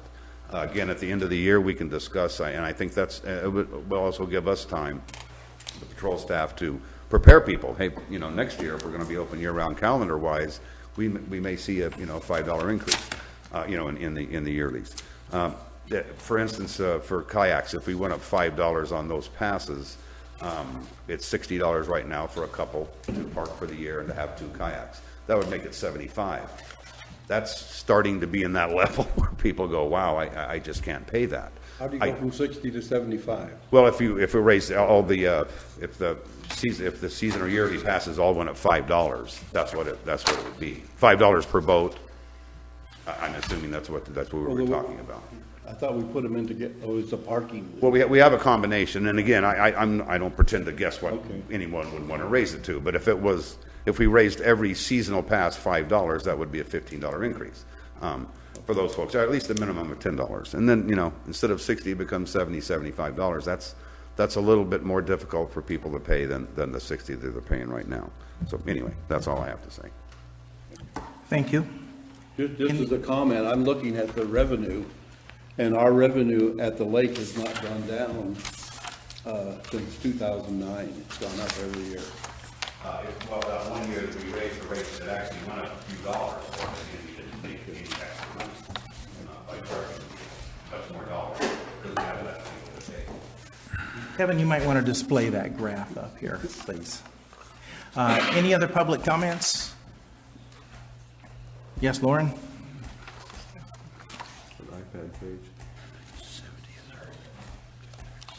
Lauren Harvey. I've been in Paradise since 1947. I'm in favor of not raising the rates for this reason. I feel like it would discourage some of the users, and I think we could make up a lot of it. We should be able to make up a lot of it by offering more time. More people would want to buy a pass, and we should give that time to see what that works out to first before we start going crazy with. Because when you start raising things, you're putting a different tone onto the public about it, and you've already admitted the thing doesn't make a profit anyway. It's not operated to make a profit. And so you could only possibly lose $17,000 as I understand it. So we're really not risking much to find out if more people would buy a yearly pass. So that's what I say, leave the fees alone. Thank you. Thank you. Any other public comments? There being none, we'll come back to the board. Board members, do you have anything else to say? Any amendments to the motion to add fees? Is that what you wanted to do, Bill? Go ahead. No, of course not. I just, like I spoke the last time we talked about the lake, I am very pleased with all the people who have come out tonight about this issue and have spoken. I wish you'd bring more of you, but to give the input to our board, we're all elected officials, and sooner or later we have to be up for election. We're fortunate the last time 3 of us simply didn't have any opponents, so we were reappointed. But it tells me that the community owns the lake, that the ratepayers own the lake, and they want it taken care of the best way they can, and they want the customers that come up to, because not all our ratepayers fish or do things on the lake. I'm one of them. Once in a while I'll fish up there, but I don't do anything else. I am really proud to see you guys out tonight, and I thank you very much for coming.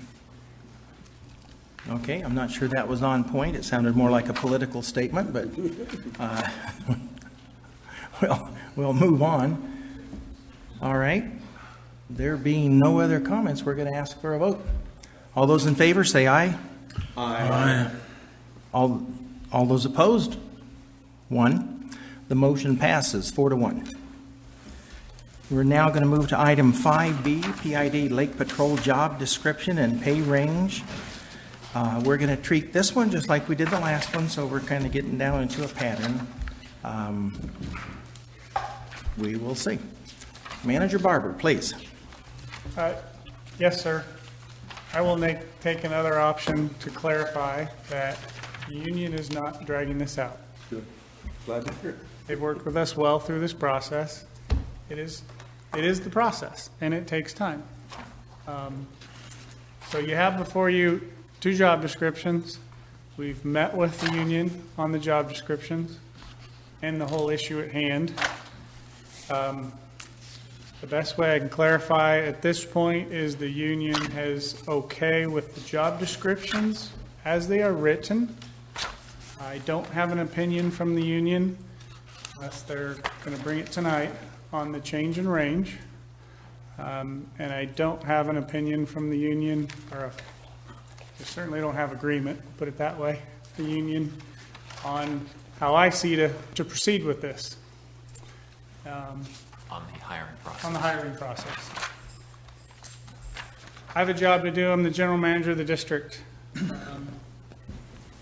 In my opinion, this is a new job. It's a full year job.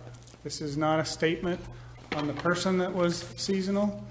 Has nothing to do with personnel up there. This is my job. You have a seasonal position. It's turning into a full-time position. And the job description changes include some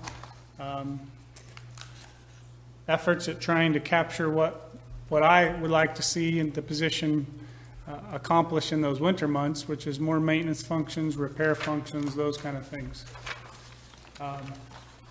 If you were to go out as a district and seek candidates for a seasonal position, you're going to have a set number of people that will apply because they can accept that. They can accept 8 months of employment a year.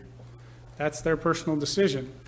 If you make this job year-round, 12 months a year, that's going to open up to a whole nother level of candidates that are like, yeah, I'm interested in this job now because it is a year-round job. I don't have to worry about unemployment or what am I going to do for 4 months. So that pool is going to grow.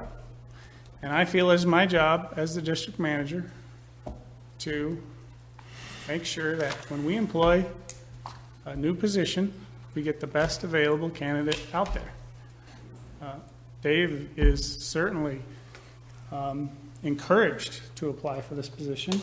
He probably has a leg up because he knows what he's doing, but I think it's the most fair thing to do is to open it up, see what candidates we get, go through that evaluation process, and for me to make a decision. So with that, I will answer any questions. Yes, we'll start with board question. Okay. Go ahead, Larry. Why, it says here, because of the increase in skills desired, could you explain what skills are going to be increased? It's a couple pages over. Yeah, I saw them, I just didn't, yeah. specific. I mean, we've talked about the level of people that are going to be at the lake. You know, there's not going to be as many customers, for lack of a better term, in the winter. Mm-hmm. That gives this person time, and you know, Greg does a lot of it, but he's also been pulled away with a lot of watershed because watershed's important. And there's been a ton of accomplishments over the lake in the last 5 years, improving the picnic areas, all of those things, and that's what I'd like to see continued and expanded. So whether it's upgrading toilets, it's building whatever we need to build, the restroom, you know, several years ago, this board approved ADA restrooms, a change to that. Well, we got it a lot done, but it's not all the way completed. There's projects to do, there's things that, I mean, if you're going to increase the level of service by bringing a person there all year round, you should also expect some improvements with that additional time as well. That's the best way I can explain it. Okay. On the description, and it's in both of them, it says, must be able to carry, push, pull, reach, grasp, and lift materials and tools weighing up to 50 pounds daily, up to 100 pounds weekly. Does that mean that if I lift 50 the first day and the second day, I don't have to lift anything the rest of the week?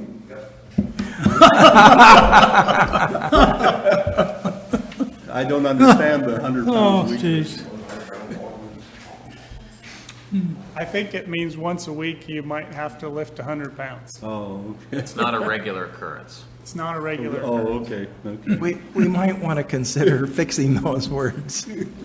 Well, they're pretty standard language. That's probably in other job descriptions. Yes. I had a feeling there, but I wanted to be a little humorous about it.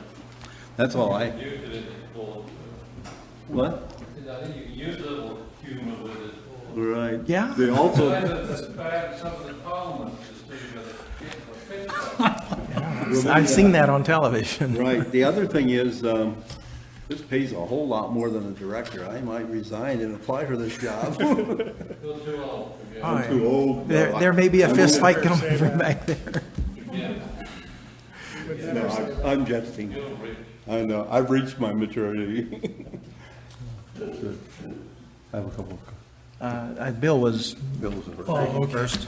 As far as Dave's ability to pour concrete and do that kind of work, I imagine he's in the league with Jim Ladrini, who has done so famously on the projects up at the lake. I think Dave could do as good or possibly better work than Mr. Ladrini is, who's a contractor. So that's my comment. Is it based upon personal observation, Bill? Yes, Is that what that personal meant? Okay. observation. I wasn't sure why you were saying that. Yeah, and we've also talked about it at the committee board level and changed things that weren't done right. So, okay. I like this updated job description. I was one of them that moved to add this permanent position for a couple of reasons. One of them was for security purposes. Along with that, we were opening up the lake, and then the other one was for the landscape, where Craig would have some help in the winter months, like you're talking about, George, putting that together. And then as I was looking through this thing and highlighting a bunch of stuff here, go back to page 9, if you will, please. Last month, we authorized George to hire, instead of 2, 3 part-time, full-time utility workers, and you'll see it in the second paragraph down where it says personnel adjustment. And the reason we did the 3 instead of just the 2 was because it makes it so much easier, and you stated here, the added cost to bring on an additional person is approximately $10,000. So this would cost us about $10,000 to go out to bid on this. No. Why wouldn't it? No. You're mixing apples and oranges. Okay, I didn't mean, it wasn't meant last month that the level of effort cost $10,000.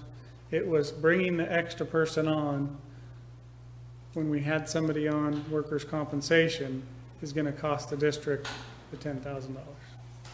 I don't understand. It was nothing to do with the cost of the process. The person's on workers' compensation is still on workers' compensation. That was an agendized item last month. I really don't want to get into it. We No, I should understand. discuss it tonight. But that is not what that means. It does not cost $10,000 to recruit. Okay. And then the other thing on a new, and I would have talked against this, in fact I did, or before it, a new position that we had, we went from Kevin's old position to the CFO, and that was a new position. And we didn't go out to bid. I call it bid quote. That was a title change. Okay, a title change. But still yet, it was a new job. A brand new job we'd never had before. Got to keep things on the table. I realize it's a No, title that's fine. change, But but But keep in mind, you had a contract. You had an existing contract. okay. So there wasn't someone laid off, there wasn't an opening, we're not talking about like we do with the utility workers, where we have temporary laborers every year, temporary utility workers every year, and when we have full-time, we go out to everybody to fill those positions. I'll be quick. Okay. As I stated, when we went through this process, I think I was one of the lead ones on Kevin moving into that CFO position. I worked with quite a number over the years, and I've yet to work with anyone that was better and more competent than Kevin. So, I mean, he's top of the line. Don't misunderstand me. I'm just wondering what you're talking about, a new job. Okay, a title change and all that. A more appropriate analogy is our temporary utility workers that we hire every year. It's a short-term work, 8 months.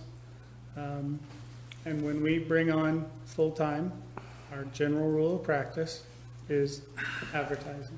Now, okay, do you consider a seasonal worker that's been hired many times seasonally? Do you consider that as, it's like what come first, the chicken or the eggs? Yep, I hear you. Unions brought that point forward. Okay, good. So I see a seasonal worker, you know, and as you stated about your engineering school quite a bit, as you rightly so, I've taught labor management classes up and down the state for the University of California and Chico State College and all this.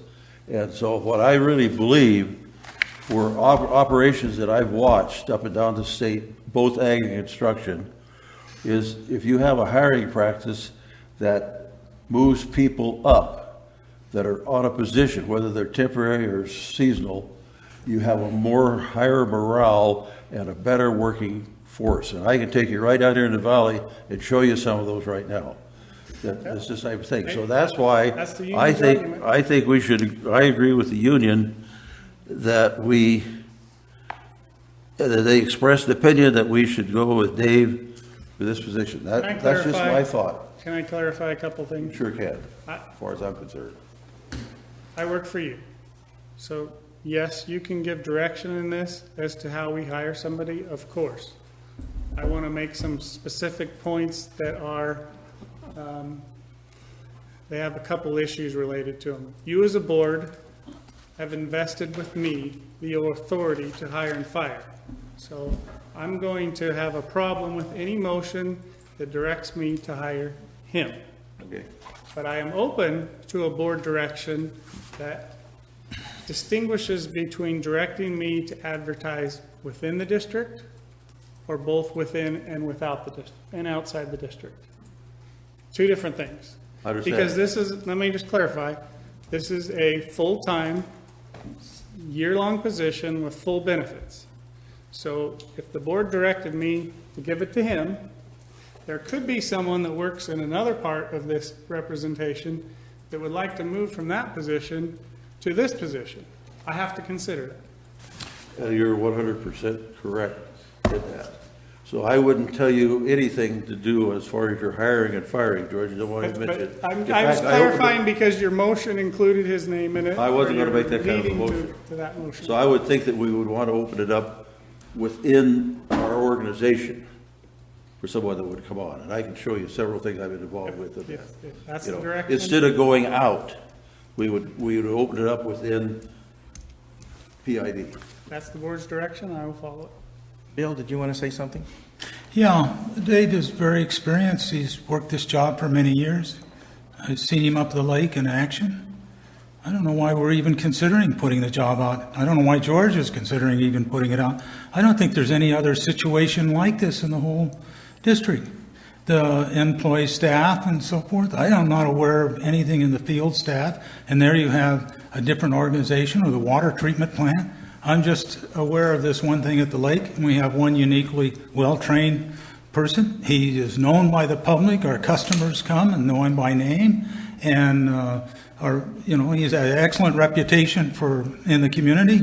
And why we should do any of this mucky-muck business, instead we should just give him the job. And I don't understand where this business is, George, that you have this authority and the board can't counteract it, or if we do, what are you going to do, quit? We won't get into that. All right. I think George is just referring to fair labor practices. It's not. And my contract. Well, Yeah, we do it all the your time when You agreed to. we hire these, the positions, like you said, you hire laborers every summer.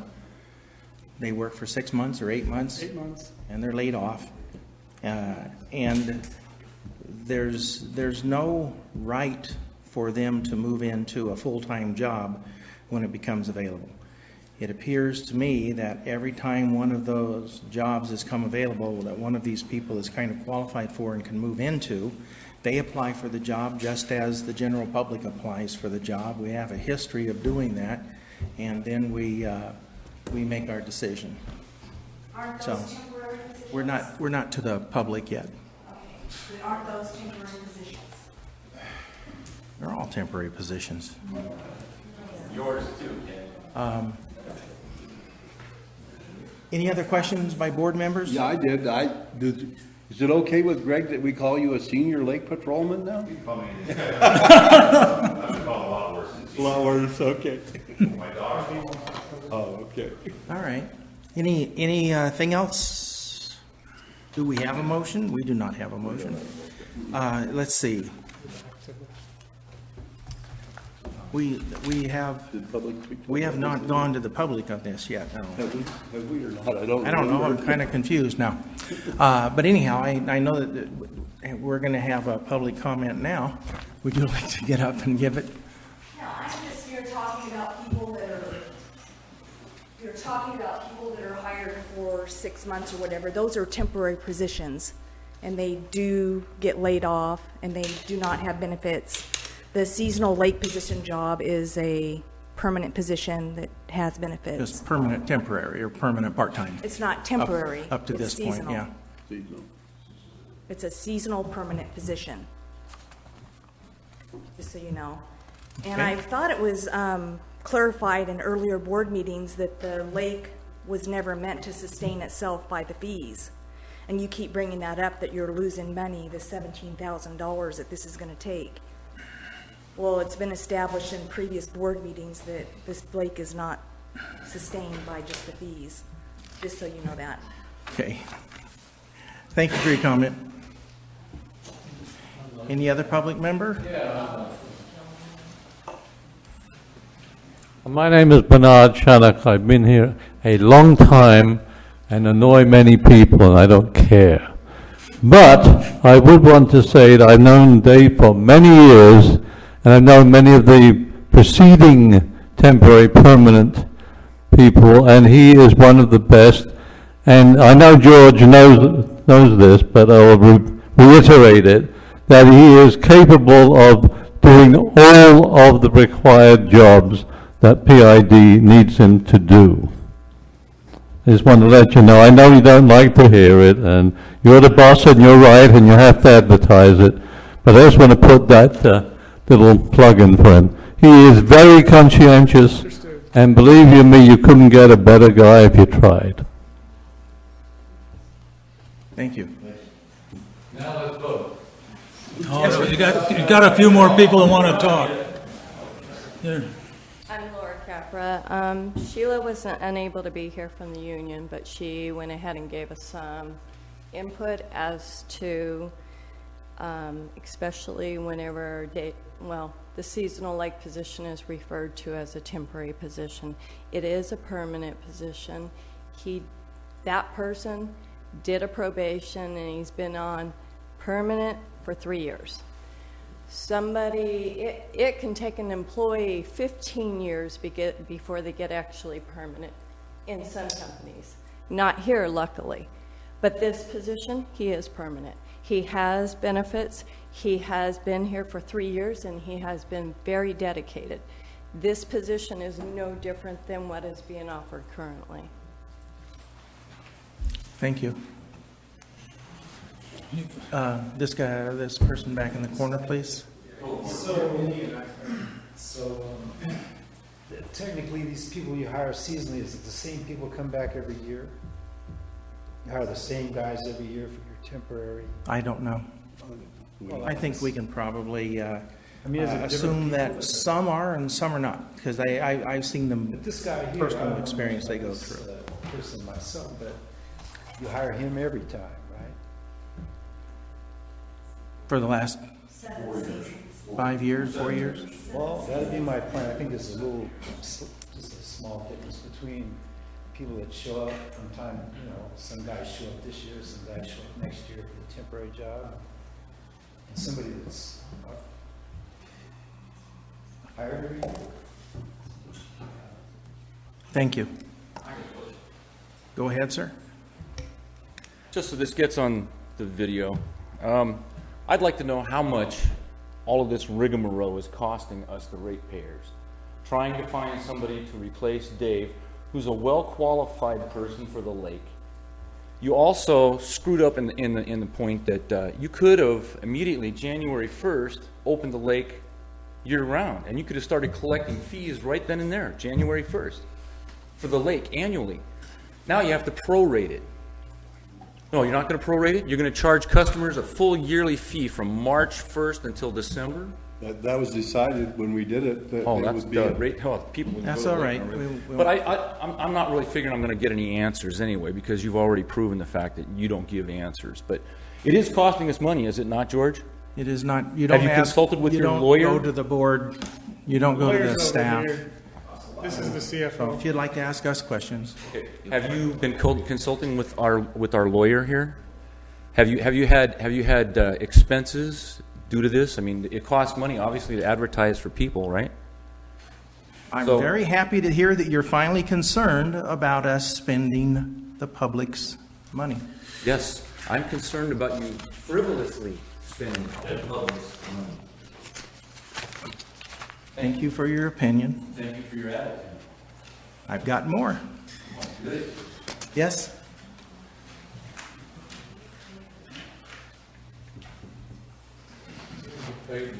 Lauren Harvey.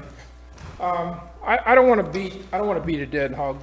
There's many people here that spoke eloquently about it, but it looks like to me, and I don't know Dave from nobody, other than the fact I was there a couple times at the lake and he was nice to my grandson, but I didn't recognize him when he sat down. So I assure you I'm not partial one way or the other. But it appears to me, folks, that this is a permanent seasonal job.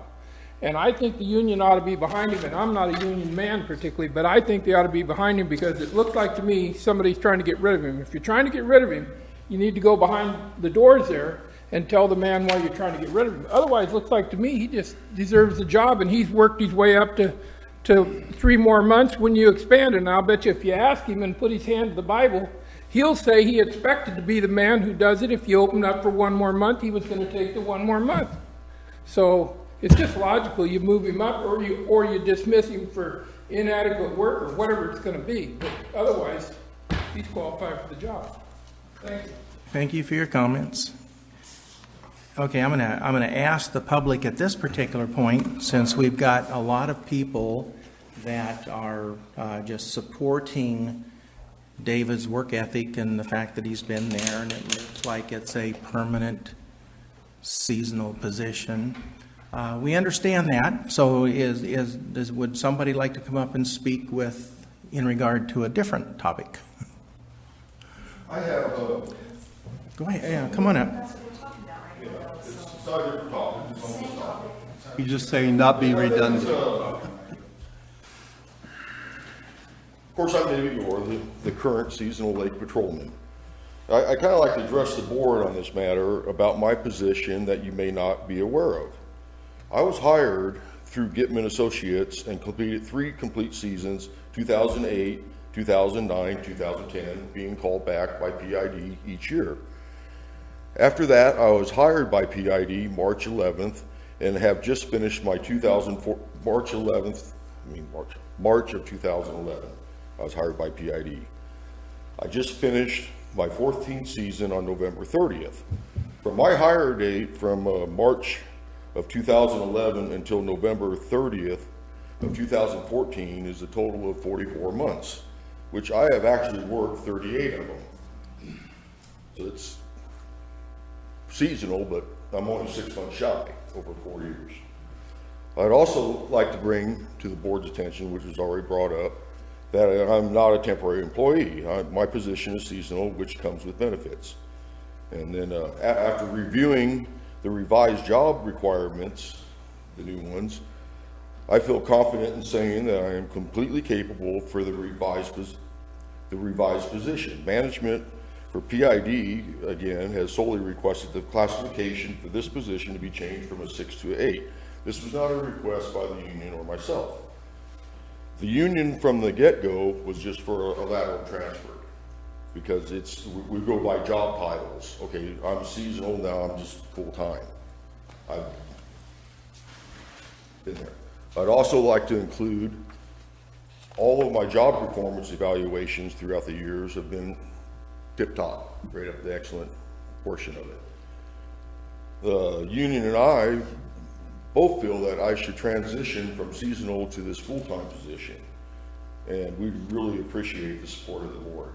And I thank you guys for that. Thank you, David. Yes, Greg? First of all, my first concern is with the lake. And I like words like honesty and integrity and dedication. Those are the words that I live by. Those are the words that I insist David live by, since he's been my lake patrolman. I have to disagree with George on this situation, that it should be taken out for bid. I think we can alleviate all this problem, or by at least making a motion that he at least bid it in with the company. I just, for the life of me, cannot see how we could possibly find anyone more well qualified to do the job at Paradise Lake than the person that's done the job for 7 years. To me, it would just be something that I think would be not the right move for this district to make, as a district as a whole. David's been there, like he said, 7 years. I've had other patrolmen.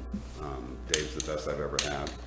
And as far as the job description being a different job description, and here's probably where me and George will disagree, it's basically the same job. He has worked year-round before. In fact, I neglected to bring it, but I meant to. I had a certificate of appreciation from Upper Ridge Fire Council. Me and him 2 years ago on the big project that you had mentioned had cut and burned 65 acres of property, and it was the fastest they'd ever had it done, under budget and on time. That was words that they weren't familiar with. In fact, when David was hired, I told him, I said, you won't make a lot of money, you won't get a lot of respect sometimes, but I insist upon your integrity, and that's what counts. We have someone that we can count on. You can find a Superman out there that can probably outdig Dave, that can probably outrun Dave, that can probably outfight Dave, I don't know. But I can't imagine finding anybody with more integrity. Thank you. Any other public comments? All right, we're going to come back to the board with it then. Any further discussion from the board? I think one thing that everybody's talked about is integrity, and you can't buy that. And another thing, what Doug mentioned, is the attitude of the rest of the employees in the district. I think they're supporting him, the union's supporting him. And by and large, when you do a stunt like we're talking about doing, and to me that's what it is, George and me are not friends, so at any rate, I don't care. Any rate, so to me, you just make the man the full-time position, and that's it, and you get it done as soon as you can. And I think, I don't want to look a fool, so I'll not talk anymore. May I respond? Well, I would like to say something before we go too Yeah, much. why don't you respond after all of us? Too much further down the road here is that we are way off topic, folks. Let us not decide what the characteristics of this single person. Let us not decide that we're going to give him the job. That's not our responsibility. We're here to approve or disapprove or to amend the method by which we're going to populate this position. Let's move on to that task at hand. And as such, maybe I'm thinking I would like to call for some type of a motion before we go further, because we're wandering around and talking about the great employee aspects of an individual, and that's not our job. What was the deal? You said something about limiting the advertising for this position? Earlier you said, what was the terminology? In-house. Inside or outside the district? Inside the district. Inside the district, okay. I wanted clarification from Greg. You did say you wanted it, you thought it should be advertised within the district. No. Because I agree with you fully. I don't think there's anybody that's more capable of doing the job, more qualified to do the job. So even if we advertised it within the district, I think that at least opens it up to the rest of the members of the district as a fair opportunity to apply for that job. That's nothing against you, Dave. You understand that.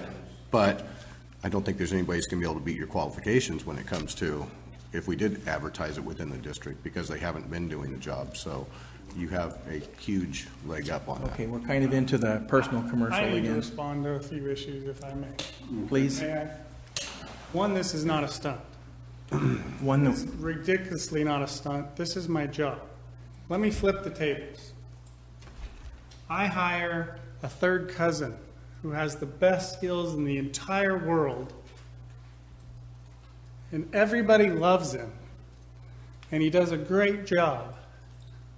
Am I going to get this same response if certain people find out it's my third cousin? I don't think so. I have to be objective in who works here. I have to be objective in my selection process.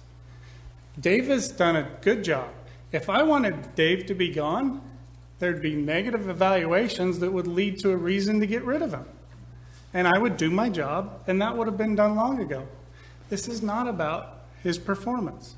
This is about my obligation as the district manager to hire. The union may have issues with my interpretation, and that's great because that's what the process is. But I also have a job to do, and I have to do it the best as I see fit.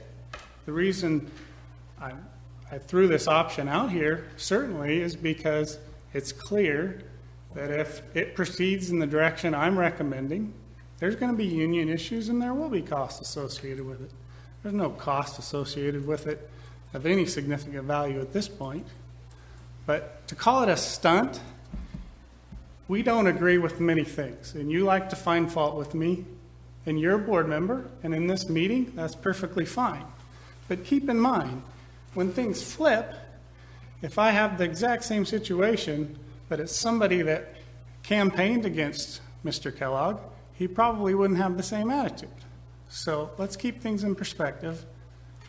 I have integrity. Part of that integrity is I work for this board who works for 26,000 people. And they expect me, as one of my responsibilities to hire people, is to get the best people possible for this organization. And that's what I'm trying to do. And it very well may be, Dave, if we followed through with this process. All right, I would like to know if I can encourage somebody to make a motion. I'm trying to figure out what kind of a motion to make. But anyway, George, I'm not questioning your integrity or your ability or anything. I was just stating that good employer-employee relationships, particularly on seasonal jobs, and I work with a lot of them. I didn't take it that way. You know, with your comments. If the person is, you move it up and it's good for morale of the whole crew, then I can take you and show you a bunch of, I'm going to be working with some on Friday. Okay, well, that's, so wait, let me finish. It's kind of trying to establish a policy. I mean, you gave us the commercial earlier, and I think everybody agrees with it. This is not a commercial, this is somewhat of a policy for very successful companies that I work with. Okay, but for other companies, it's a policy. I can talk all, you don't, you just sit there and bang your gavel. Well, anyway.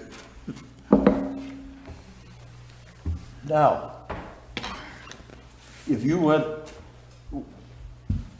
I think it's a foregone conclusion. I mean, it would have to be somebody hidden here that you don't know in our staff. But a logical way of doing it for good relationships with your employees, our relationship with the employees, is to have an in-district job opening. And that way, that gives anybody in the world that wants to come and apply could do that. So, I mean, that would put it fair, But now if you open it up to the public, you're going to have your $10,000 we talked about, because hell, you could have them lined up down the street, and somebody's going to have to spend time talking to them. So that's what I'd like to recommend, is you look at that option because of a seasonal employee that's basically, it's a job title change. There's so many different, it's almost like Kevin's job title change. Okay. Well, then He's going to make a note.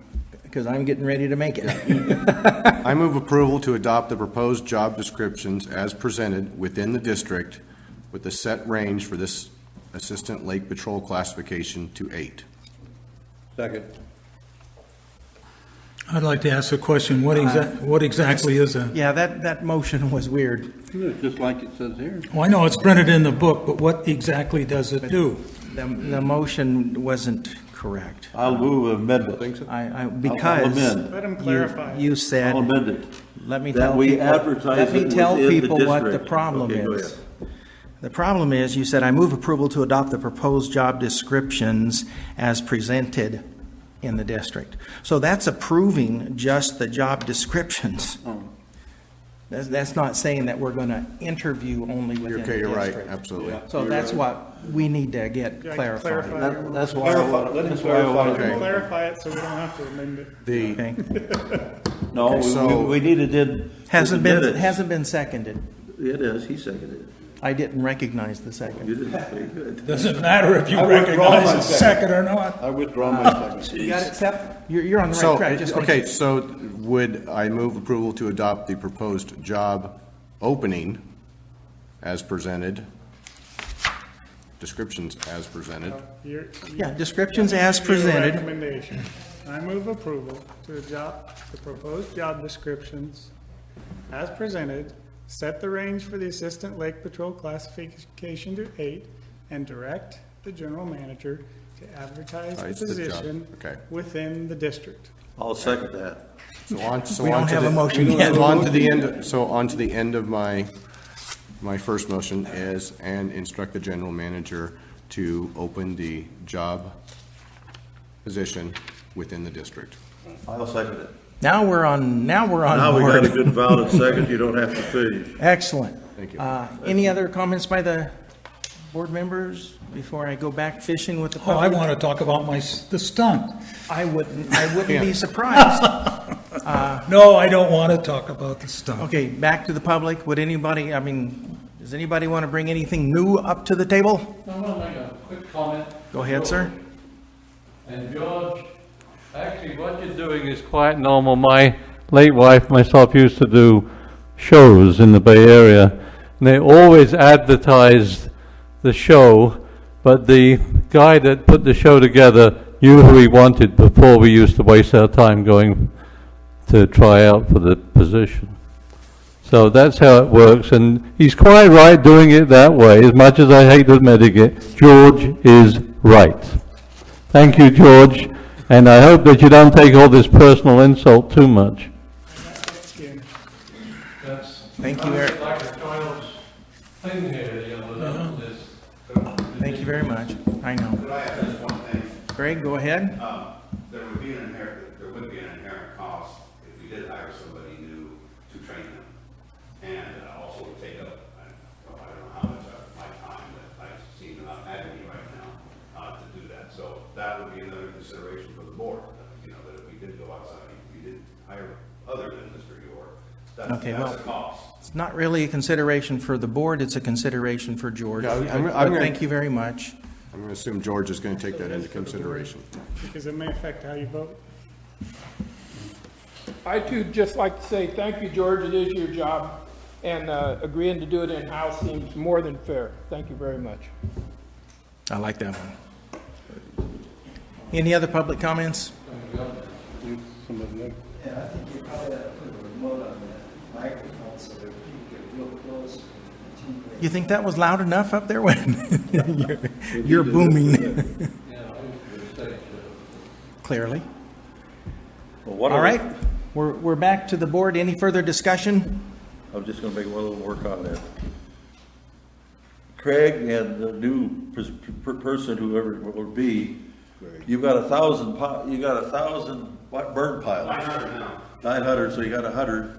There's off of how many acres? 25? 28.2. 28 acres. We calculated it out. It's 1 million pounds of fuel load that they're taking off our watershed.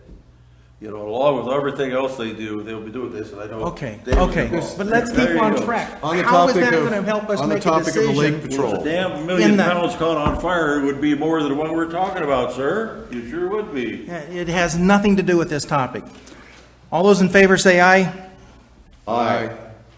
Aye. All those opposed?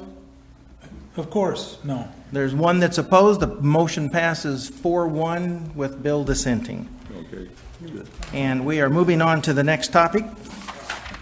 Good night. Thank you for coming. Let me look at what we've got. Yeah, Thanks for the break. we don't have a board recess here. We don't. We're taking, we do, need it's a down board there. recess. We're going to take a break for 4 minutes and come back so we can. Did you guys hear that? No, didn't hurt a thing. I would like to reconvene the meeting of the Board of Directors at 8:44 PM. Hopefully, we can get through the rest of our board packet without too much more excitement. That may or may not work. We are moving on to item number, I just want to make sure I didn't miss anything, 6A, committee reports. We'll get the committee reports out of the way. Local Agency Formation Commission, Director Duncan. We didn't have a meeting.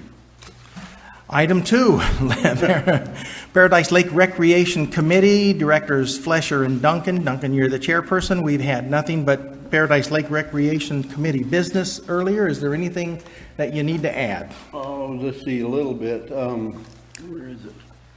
She gave me the minutes of it. Where it is. We had, Lake Committee, project updates on the thing. There were 3 project updates: a public forest health contract with Butte County Reserve Resource Conservation District. Did you want to tell the board anything about it? Wasn't that yours? That project's been delayed with the Butte County Resource Conservation District and hiring a general manager. It's the same project, forest health maintenance project. We're really looking forward to that. They lost their GM. Yeah. Wow. We have a new one at the Butte County Resource Conservation District. She has an ag background, member of the Farm Bureau, excellent accounting skills, by the way, Kevin, and very outgoing young lady, and she's taking a hand really hard. She'll be calling you and George. I'm surprised she hasn't called George already about that project. Has she, George? No? Okay. Yeah, she's been in office maybe 3 weeks, 2 weeks. Really? Okay, let me continue.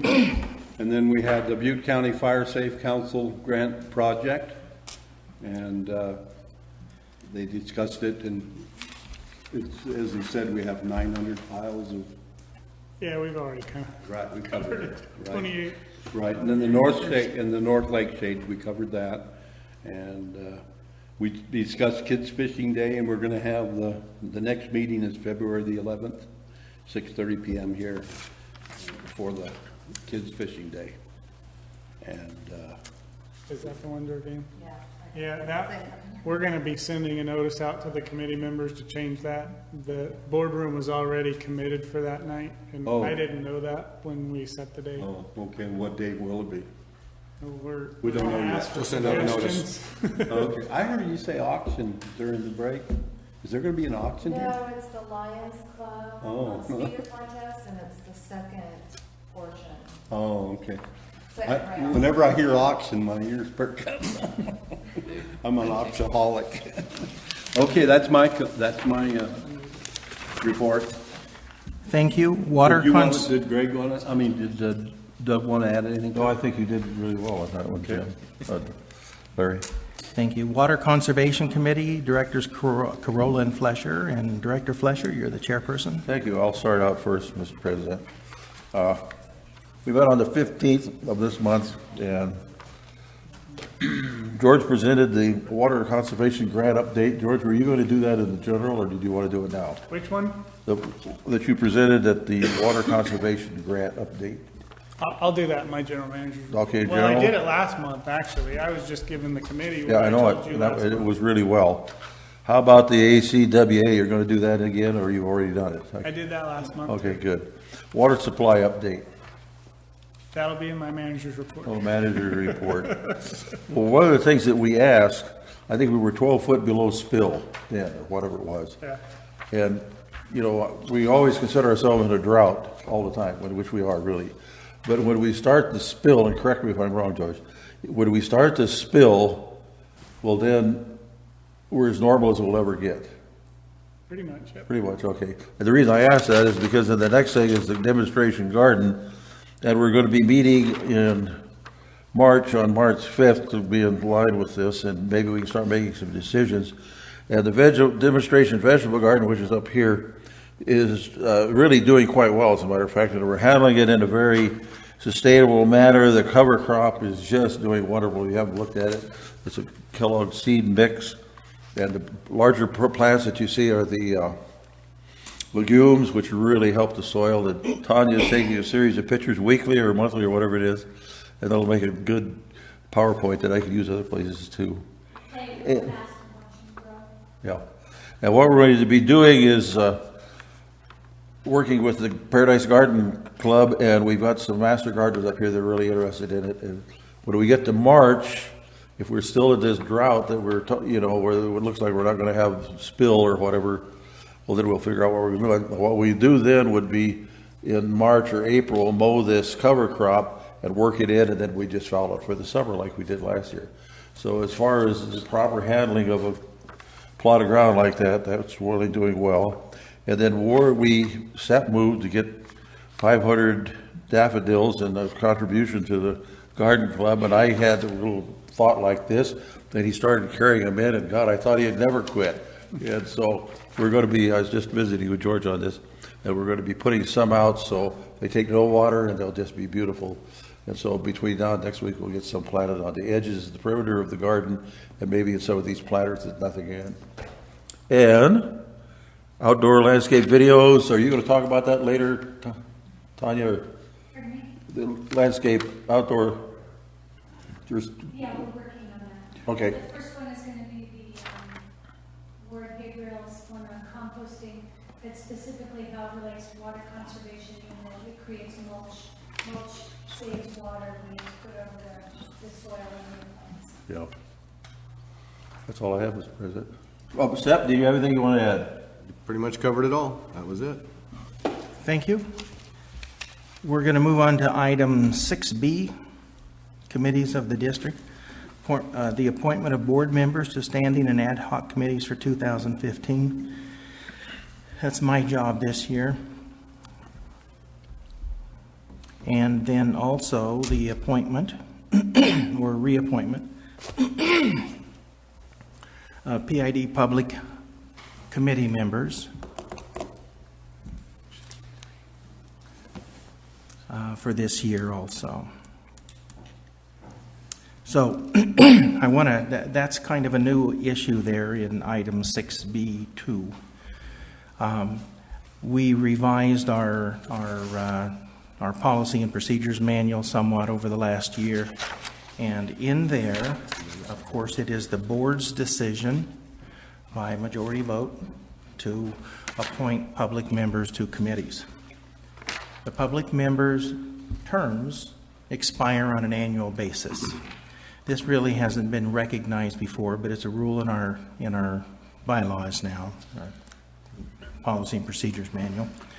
So I wanted to bring it up to make sure that we go through the formal process of a board vote on for the public members on each of these committees where there are currently public members, and to advise you that this coming October, I believe, I will put on the agenda for consideration as to how we're going to put out a call to the public with our community relations efforts, with our website, with posting in our offices, with some type of an outreach program to notify the public that we have these three committees, where two or three, two of them, where there are public members, and ask if anybody wants to be considered to populate those committees and donate their time to PID for a year.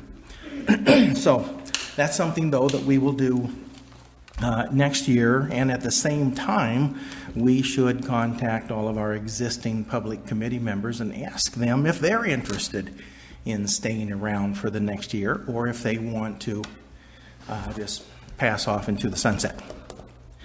So that's item, so what we're going to do first is we're going to vote on the Paradise Lake Recreation Committee. We have public members of Hildy Langues and Roland Resendez, and I don't even think we need a motion at this point because we don't have any outside candidates. So all those in favor of reappointing those two to the Paradise Lake Recreation Committee, say aye. Aye. Aye. Aye. Any opposed? None. It passes 5-0. We'll go to the Water Conservation Committee, where we have 4 public members: Ward Habriel, Michael Spies, Belinda Ziegler, Jerry Minden. Those are the people that we're looking to reaffirm at this particular time. All those in favor say aye. Aye. Aye. Any opposed? None. It passes 5-0. Here are my board appointments for the year 2000, the calendar year that we have here, 2015. Administration and personnel will not change. Finance will not change. Paradise Lake Recreation, Larry Duncan will remain as the chairperson. Bill Kellogg will be assigned to be the second person. Community Relations.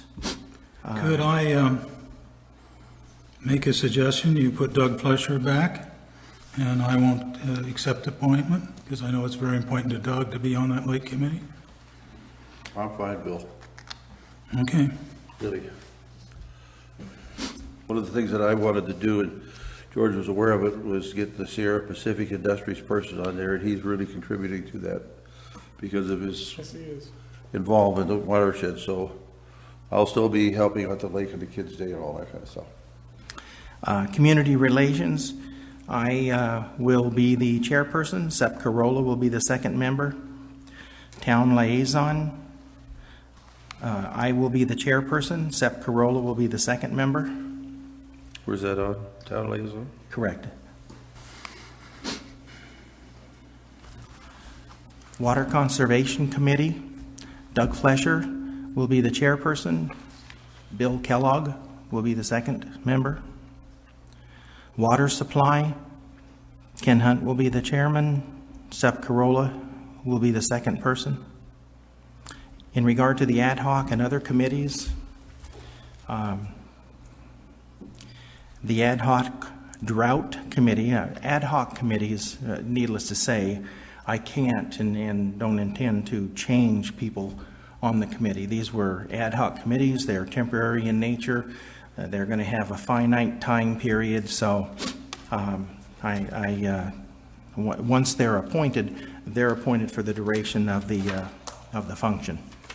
But on the ad hoc drought committee, I will be the chairperson. Larry Duncan will still be on the committee with me.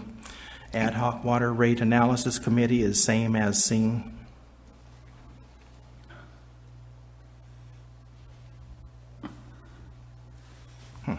Means you have to give the report. Aqua, JPIA, same person, Ken Hunt. Butte County Special Districts Association, that's me by vote. Butte County Local Agency Formation Commission, Larry Duncan. And the Magalia Botanical Garden Liaison will be Doug Flesher.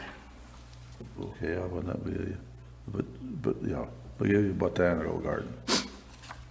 Yes. Okay, so that's items 6B done. General Manager report. George? I'd like to make a comment on the committee assignments. You can make a comment at the end of the meeting, Bill, when there's opportunity for director comments. George? Yeah, my written report, you've got a couple of new things you haven't seen before. One of them is basically because it's timely. You've got the NOAA 3-month outlook. Keep in mind this was made on December 18th. They didn't have any newer version when I put this in the packet. So there is hope and projections, at least earlier, that the first 3 months of the year would be above average precipitation. That's good news if they're right, bad news if they're wrong. We've had a pretty dry January, obviously, but if you remember, most of our precipitation comes in January and February. Had we not had those good storms late in the year, I'd be a little more concerned right now. But at this point, the level of concern is probably about even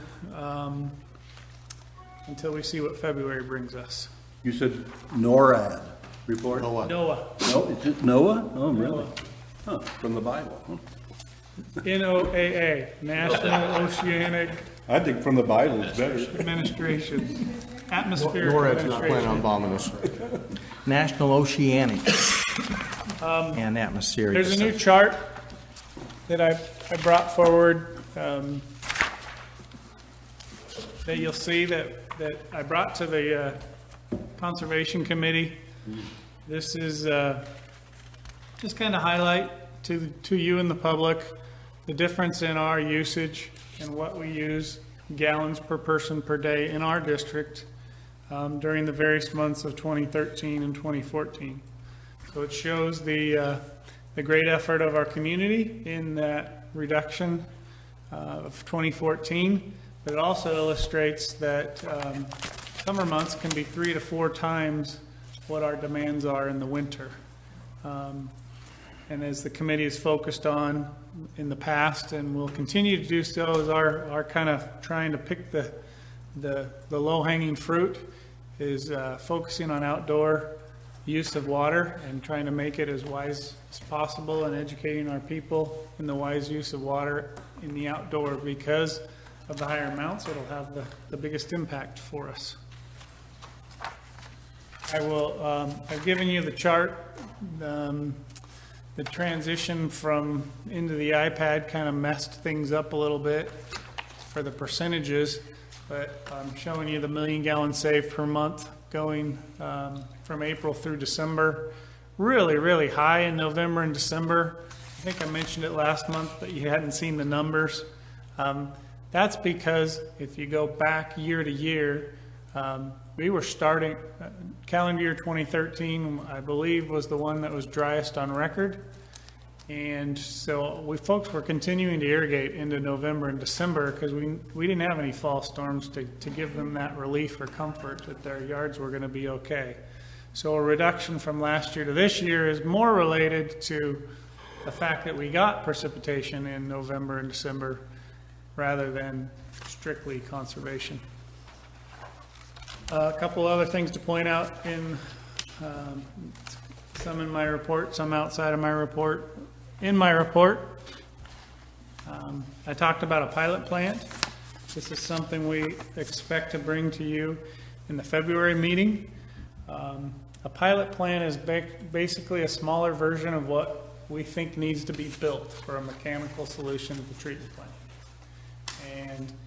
And AECOM has worked to, they're working on bids. They've got one bid for providing that service. It's a treatment plant on a trailer, and it comes to the district. We have to do some plumbing changes, temporary plumbing changes to bring the processed water into this new plant and then return it back to our normal path. So we're evaluating and working on those issues, but it helps. If you got the impression that what was proposed isn't going to work, that's not what I tried to portray. What this does, it helps the engineers fine-tune the process so we have the right plate settlers, the right dosages to start with, the right type of equipment we need to treat that water effectively. So it's a fine-tuning and a verification process, not the other one, not a concern that this isn't a valid solution. So you'll see that next month. Preview, not for you to vote on tonight, about a $60,000 expense. I think very well spent. That was going to be my next question. Yeah, 60,000 is the ballpark right now. Chlorine. The board previously approved our transition from gas chlorine to liquid chlorine. Can't remember how much Jim went to this into this in his monthly report, but I think it's valid to discuss. So we were going to head down that path. Then we thought it was prudent to put it into part of the processed water recycle project, so we didn't put things in the places where they shouldn't be, those kind of things. But we had an audit by Butte County. They have a responsibility ultimately through the EPA to ensure hazardous materials are handled properly by businesses and folks like us. And they did a review of our chlorine gas and our plans and all of our issues, and they had a level of concern that was higher than what they were comfortable with letting us kind of ride it out as it sits until we get the permanent solution in place. So we are making plans right now to eliminate the scrubber, tear it down ahead of the project, and temporarily put liquid chlorine tanks on site down near the chlorine building. It'll take some concrete pouring. It'll take some tank installations. Those tanks may not stay in that place permanently. Most likely they won't, but they're tanks that we'll be able to move and use. So it's not a purchase that we're going to use, just buy and dispose of. So we're working on bids for scrubber removal. I'll just give you a highlight. We'll give you all kinds of reasons why, but it looks like we're only going to be able to get one bidder that we're confident, that is competent, willing, and able to dismantle and dispose of that scrubber properly. So that expense will come to the board because it wasn't in our original approval, correct?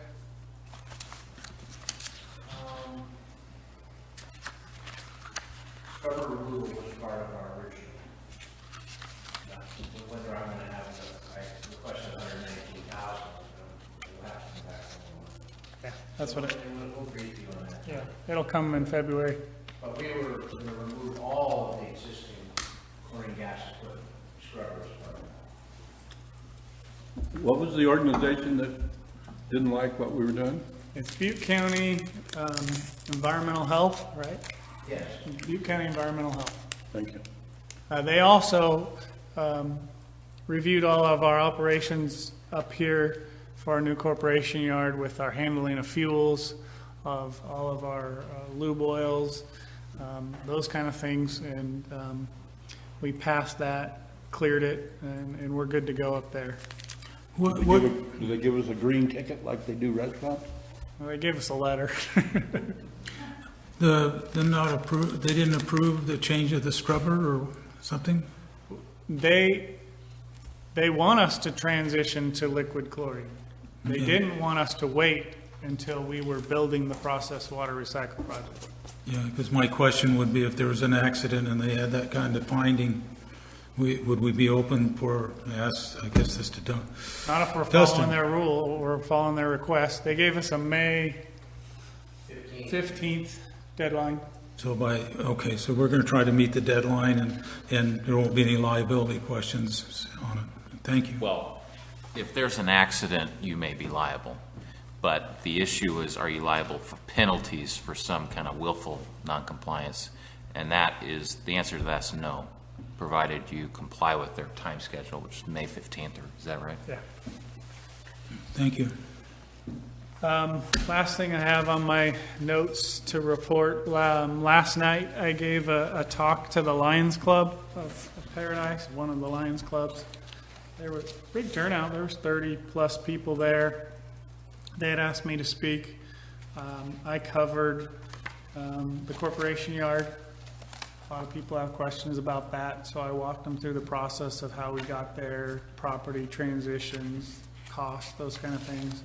And then I talked about conservation, our efforts in the past year, our committee's work, and our goal to get people to use water more wisely. It was a well-received interaction, and I was very happy. Got multiple comments publicly that they felt Paradise Irrigation District was doing a very good job for the community. They were happy with what we're doing. Very complimentary of Aquahawk, very complimentary of our meter reading system. Usually when I go to these, you get one or two negatives, but I didn't get that in this meeting, and I thought it was worthy of reporting to you. It's good stuff to hear. Hate to admit it, but I think much of the credit goes to them. I was against the PR thing, but I was wrong. Our customers are getting educated in what we do. Informed. They do outstanding work. Any questions? Did you, Aquahawk, did you want to cover that now? What's the question?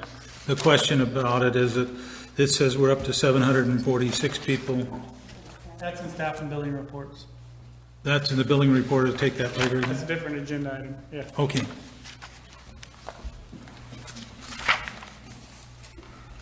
Thank you, George. We're moving on to item 8, legal report, verbal from legal counsel. Two topics. The first is somewhat sensitive. It could be discussed in closed session, but I'll talk kind of non-specific. And if you want to get into specifics, or you've asked me a question that I feel we ought to cover in closed session, I'll mention that, and we could agendize that next month. But about 3 years ago, I didn't confirm the timeline, so this is all approximately. About 3 years ago, a customer came in and threatened some of the district employees. And the staff worked with my firm. We got what's known as a temporary restraining order. It lasted 3 years. And that was about 2 years and 9 months or so into that temporary restraining order. And this person came back, violated the restraining order, was not supposed to have firearms as part of the restraining order, and evidently had firearms in their possession. Not necessarily when they came here. Not necessarily, yes, good clarification. But, you know, it was a significant cause for concern. We worked with staff again, and we sought recently an extension of the restraining order. And it wasn't me that handled it. Peter Harmon, a colleague of mine in my office, took the lead on it. And I think the commissioner, when Peter and George appeared before him, somewhat surprised us. And you can think of many reasons why they may do this, but the commissioner wasn't quite ready to just kind of rubber stamp this. So he wanted the parties to engage in kind of this mediation to see if they could come up with some compromise, and of course we didn't. So the next step in the process is you do what's basically a mini trial, which will be conducted in February. I don't have any concerns ultimately. I mean, it's unfortunately that going to cost the district a little more money in legal fees to conduct a trial. It's time away from the deaths of some staff members to go down there and testify. But you know, this is the type of thing you have to take very seriously, obviously, for legal reasons and just the practical reason that you want a safe working environment. You've got employees that you want to take care of. So it's something that we're taking very seriously, and that's it. So we'll have another update possibly next month if we've have done the trial by then. We'll throw it in closed session so it can be a little Okay. more. Did the individual actually threaten people? I mean, with bodily harm, or? Yeah. Is he off on bail or what? I suppose he is, isn't he? There's a pending criminal case. I haven't received an update from the district attorney's office recently, but that's moving through the process too. You just never know, do you? Besides the thing he did here, he has another one going? Just I the one don't here? know if it's just related to this or if there's other charges as well. A question. As a condition of the original restraining order, he was not allowed to have firearms. Yeah. And he did. Here So on- that's No, not here. No. not here. It was some kind of okay. probation type check. Okay, yeah. Well, the question I have that I didn't quite understand, was there a threat of violence in this most recent instance? The person came back 2 years and 9 months. Maybe they can't read a calendar, you know. Did they come in to pay their bill and we just saw them when they left? They came and there was an issue, there was an Yes. event? Oh, okay, thank you. Can I give the short answer? Yeah. He was attempting to, I'll use the word coerce. He wanted to coerce this person in recanting their original statement that they felt threatened. So the first restraining order would be dropped so that his firearms violation wouldn't proceed. Was domestic violence type of a thing? He's not making as much in just strong arm robberies as he could in armed robbery. Yes. I had a question, and it was the deal on the guy who took our water. Did anything ever happen on that? I haven't heard anything on that. Have you? 90 days. 90 days in the county lockup, and he's no longer a police officer, and so forth. So he's been punished. He still lives there. He and wasn't a still lives police there. officer before. He was reserved, I think he was a. Well, what I'm saying, Volunteer. Ken, that his career is over. He might not be with Ridley, but he can't, if he applies anyplace else, he's not going to get a job. Okay. So we can agendize that in closed session, have a little more candid discussion next month, if you like. It may be necessary, it may not, depending on when the trial is scheduled. If the trial is scheduled before the next regular board meeting, then we'll have something to report on. So the second topic is drought related. I had a meeting last week, I guess it was, with staff members of the State Water Resources Control Board. Remember, they're the state agency that's charged with kind of regulating post-1914 water rights, curtailments, those types of things, among other things. What they did, so the discussion was kind of, what did we do right in 2014? What did we do wrong? What can we do differently if the drought continues into 2015? So that was kind of the theme of the discussion. The takeaway that I had was that the state, one of the ways the state saved water, quote unquote, in 2014 was by relaxing water quality standards at various places. So they didn't have to put so much water into the system to maintain a certain salt level in the delta, for example. So that kind of resulted in not having to release so much water from reservoirs. And then a second tool they have in their toolbox is curtailments. And what I heard from this meeting is they do not want to relax environmental standards maybe as drastically as they did in 2014. And instead, they want to use the curtailment card sooner and perhaps deeper into the water rights system. So in 2014, they curtailed post-1914 water rights in late May. If conditions are right, I think they would do that earlier in 2015. And remember, they talked about curtailing pre-14 and riparian water right holders, but they ultimately didn't do that. They only curtailed post-1914 water right holders. And PID, remember, you hold two post-1914 rights that were curtailed. You also have a pre-14, smaller pre-14 right that was not curtailed. That really helped because what little inflow we were getting after the curtailment and a couple little summer storms that maybe maintained level for a day or two, we justified that under the pre-14 right. So if the state were to curtail sooner and curtail deeper, that could be a significant issue to PID. So that'll be something that I'll continue to be engaged on, and I'll give you updates periodically. It could hurt us if they did it into April, because we sometimes get a lot of rain in April. Yeah. So unless there's questions, that's all I have.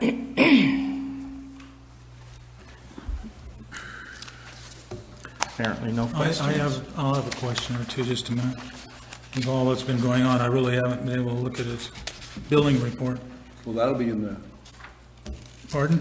isn't that gonna be in the checks? Yeah, no, it's actually not this way in the check.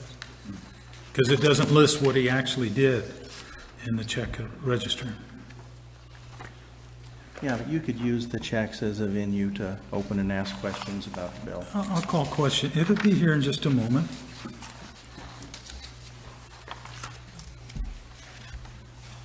What was the hearing you were preparing for? It's on page 8. Prepare for hearing, review latest test claim, begin work, PowerPoint. That would be the Commission on State Mandates hearing.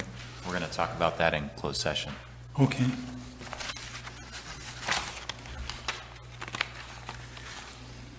And that's pretty much the next page too then, number 9. There was a lot of time in December spent on that.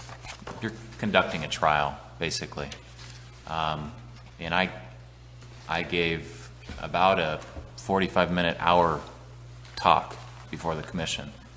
Had a PowerPoint, but anyways, I'll go into the details of that in closed session. Well, that does it for me. Thank you for your patience. Any other questions for the attorney? We will move on to item number 9, staff and billing reports.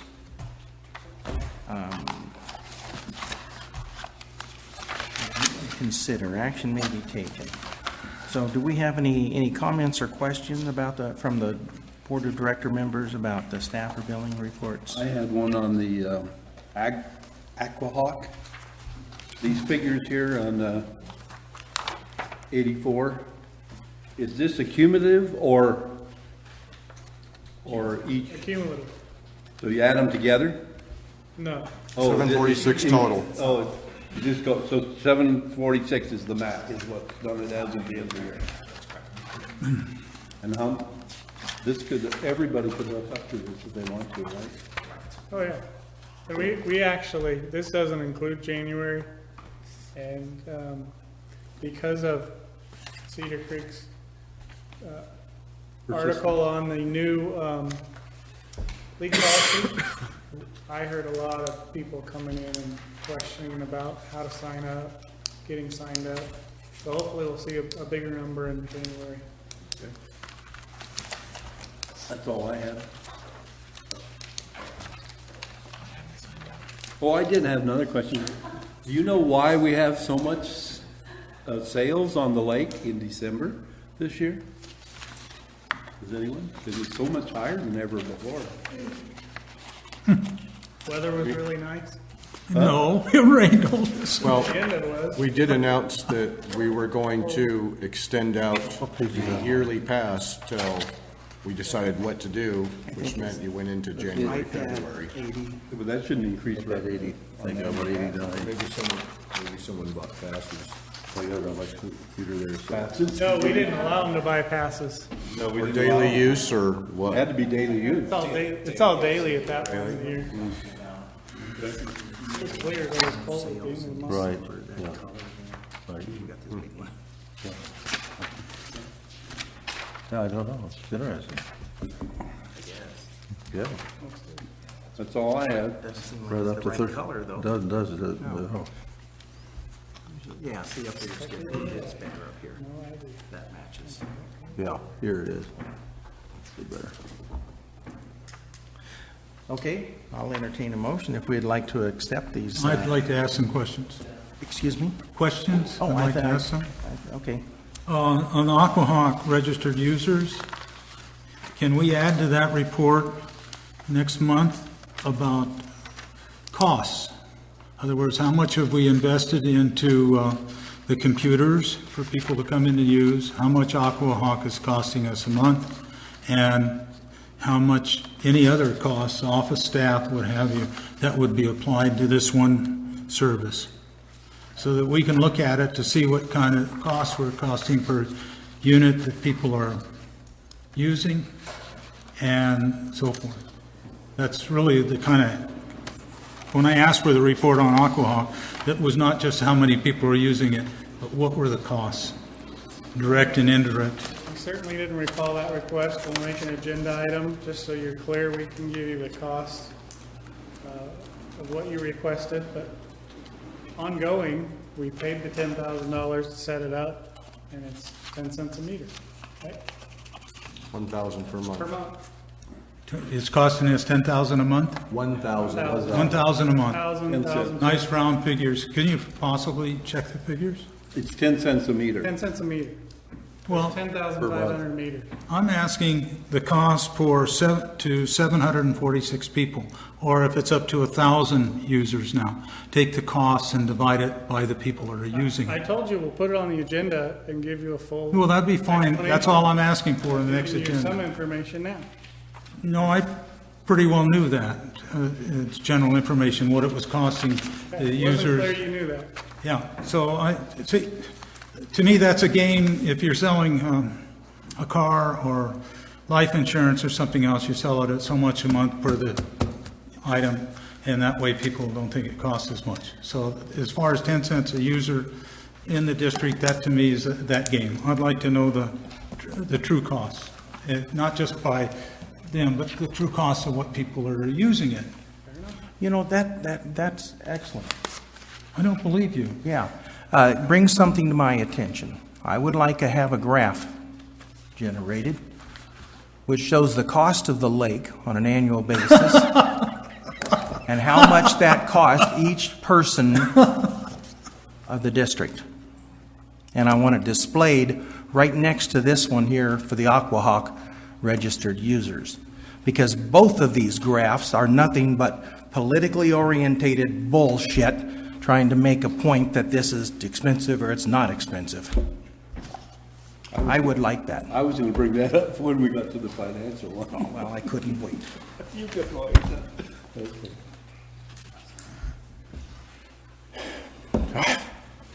Okay. I'll make a motion to accept the staff and billing report. Oh, thanks. Second. By the way, I'd like to. do we have public that would like to make any comments in regard to the staff or billing reports or any questions? Okay. Yes, Doug. I'd like to compliment the staff reports. I go through, in fact, I got a whole bunch of them here. And I know Jim has a very key part in it and others, and they're very readable and they really tell a lot. So I appreciate that, Jim, as you always do on your reports. And the pictures that follow along with it are just really great. Appreciate it. And I wanted to comment this after on the tank, you know, that we approved, a tank and all of that on the consent agenda. I'm trying to figure it out a little bit. It takes a tremendous amount of money just to maintain the infrastructure. You know, those reservoirs are constantly, you know, when Bill and you took me around, or Bill did, and all this type of thing. I mean, it's just a never-ending siege, disregarding the pipes that leak, though. So it is. It's really. It's kind of like painting the bridge. You know, when you get to one end of it, you got to start back over on the other side, and that's just a cost of doing business. And I appreciate the way you explained it here, and it's great.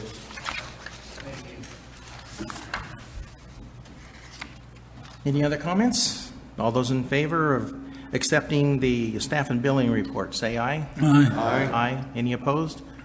None. It passes 5-0. Oh boy, another recess. No recess. Treasurer's report. Regale us with your figures. You have my written report. Cash right now is down due to kind of a heavier debt service payments front-loaded in the front of the front of the fiscal year. We hope to see that kind of increase through the next couple months as it kind of creeps back up, because that debt service will not be there in the next couple months. So that's kind of one of the cyclical areas of the cash flow for the district. But currently we got 1.65 or 625 million unreserved cash and approximately 2 million of restricted cash, which again, just to point out, 1.4 is the capacity fees again that are earmarked for that recycle project. The consumption is behind budget. There's no doubt that we will end up behind budget throughout the year, and it's due to conservation efforts of the customers of the district. I'll point out that in the graph as we go through this. One thing is the audit field work is done, and the report should be presented to the board in February. There was no findings in the field work, and the audit was extremely smooth and went very well. How much reserve do we have that we're able to spend on business? In other words, do we have a $500,000 reserve that if something happened, you know, you put out a report a couple months ago about how you'd like to get the district in financial shape with reserves and everything. And So I'm concerned, how much actual cash do we have reserved? If we have a major line go out like we did last year, and we have no recourse, we have to fix it and do it as quickly as we can. We can't even sit there and think about costs, we just have to do it. What kind of monies do we have? 1.625 million. Okay, then that's, can go anywhere.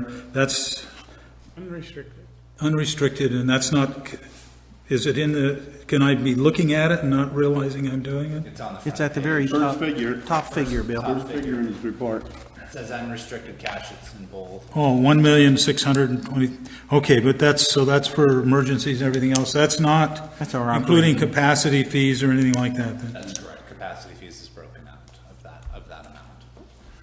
Okay, thank you.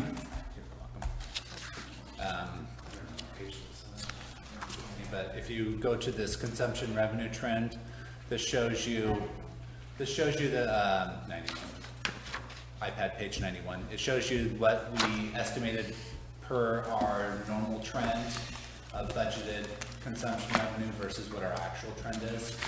And you can see right now we are actually behind the curve about $334,000 of consumption revenue that we have not collected, that we have normally would have collected if we had average consumption by our customers. So this is showing you that there is a cost to conservation. Conservation is good, we save water, but we do lose revenue associated with that. So this is a very powerful graph and demonstration of what it costs to conserve. I can't read it all because it shows up here on the thing too. You got numbers typed over numbers. I apologize for that. Is that, 85,000, I believe, and we estimate about $94,000 as of December. For December. If you look to the far right corner, that gives you what we are currently below budgeted estimated amounts. 34? 946,000? No, very right corner. If you look at 334. your screen, I'm Up kind there of at the circling top. it. See that? With these circling? So by the end of June, we're down 2,376. Right here. Right here. See that? 334,000. My hand? Oh, up there. Oh, okay. That figure. All right. Because that doesn't make sense to me. No. 334. That's where we're at. That's what we're below at this point of budgeted estimated. Budget, so that's monies, and it's, June looks weird. I know. I see that. it's the color is doing You it. know what? June.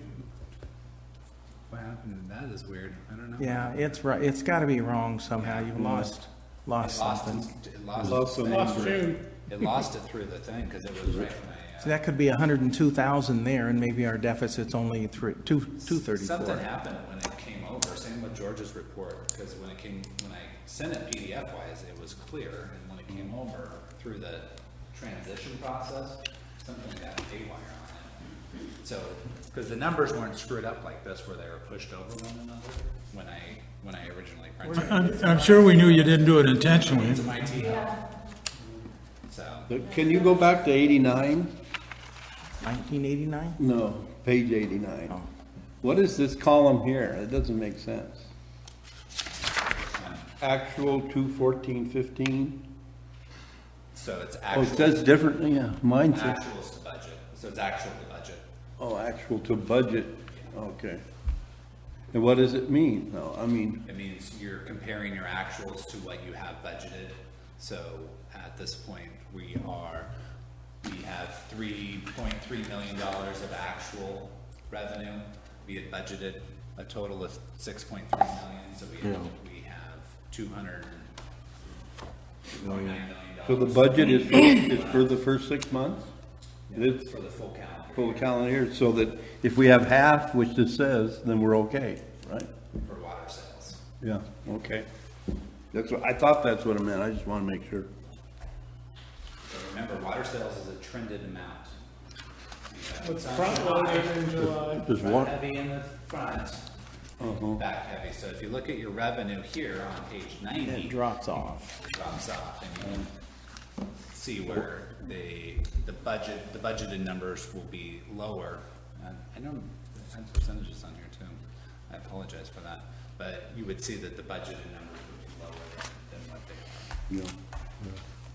Operational expenses are actually I noticed that the manager's report had a whole bunch of holes in it. What is causing that? We don't know. Oh. It's happened before. Oh. Kevin and I spent today interviewing potential candidates for the information technology manager position that you approved. So when we finally get one of them on board, maybe we'll figure out what's going on. Make it an interview question. That'll be the first job, huh? Yeah. That's why I love computers. They do things that you never know what they're going to do. I'll make a motion to accept the treasurer's report as presented. I have a question on I'll capital. second it, Seth. Thank you. Go ahead, Bill, your question. This is on the Miocene Canal, page 93. 93. I do not understand why this thing is still listed. I have a private source that I won't reveal, but basically he told me that PG&E told him in a roundabout way that they'll never agree to leasing water to us, period. Tom? Well, the reason it's on here is because it's in the budget. The board has never, ever, ever taken action to say this is a dead deal. That is why it's on there. I thought you'd have sense enough to pull it off. Oh, holy mackerel, Come Bill. on, he can't do that. Yeah. Based Why on not? your Keep other it board, straight, I Bill. should What a just crock take of shit. action. Yeah, the board can't, he can't do what the board's approved. Okay, last. Let's move on. I just want I to got point a- out one last I thing. got a couple did questions. the Reporting here, the director's travel, I and saw that. education budget, and just to let you know, this will be a recurring report, so everybody knows where this is. I've got an objection to this report. Because I don't recall that we had set it retroactive. The question. Your big I crowd have a just question got about you that. out of the saddle. Is that did I'm that on my way training to session Monterey. cost us You need anything vote no on it yesterday? too. It costs us a meeting and meeting fee. So that will go into here? No legal fees. We did that. No on legal our- fees, good. Just a meeting fee, so that will be But that will be put on here like dollars against each one of you guys, and then whoever's going to the economic conference. Yeah, the one tomorrow. No. We're not gonna charge director fees with this expense for attending Larry. a meeting. I think you ought to. Because the thing is, it does two things. It shows that some of us may never go to an outside training, but at least we're getting training in here. Okay, Preception. fair enough. Preception. Accepted. Okay. No, You're down to No. 761. we're not doing that. No, because that was required. It's not an agenda item. We don't have that up here to be voting on, and besides, a vote of one isn't going to carry it. I got a couple of comments. Go ahead, Please. so we can Page- move on. While we're on these pages 91, 95, pardon me, and 96, I know, I asked Kevin to put down the contracts like we have here on page 95.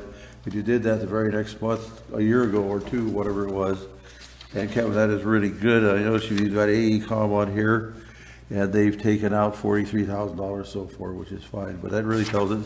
And then on the back page is that thing that we just added last year on our director's travel. But let's go back over to page 88, and I'm just trying to get a better handle on it, and I've monitored other budgets in this particular fashion, including my own family business.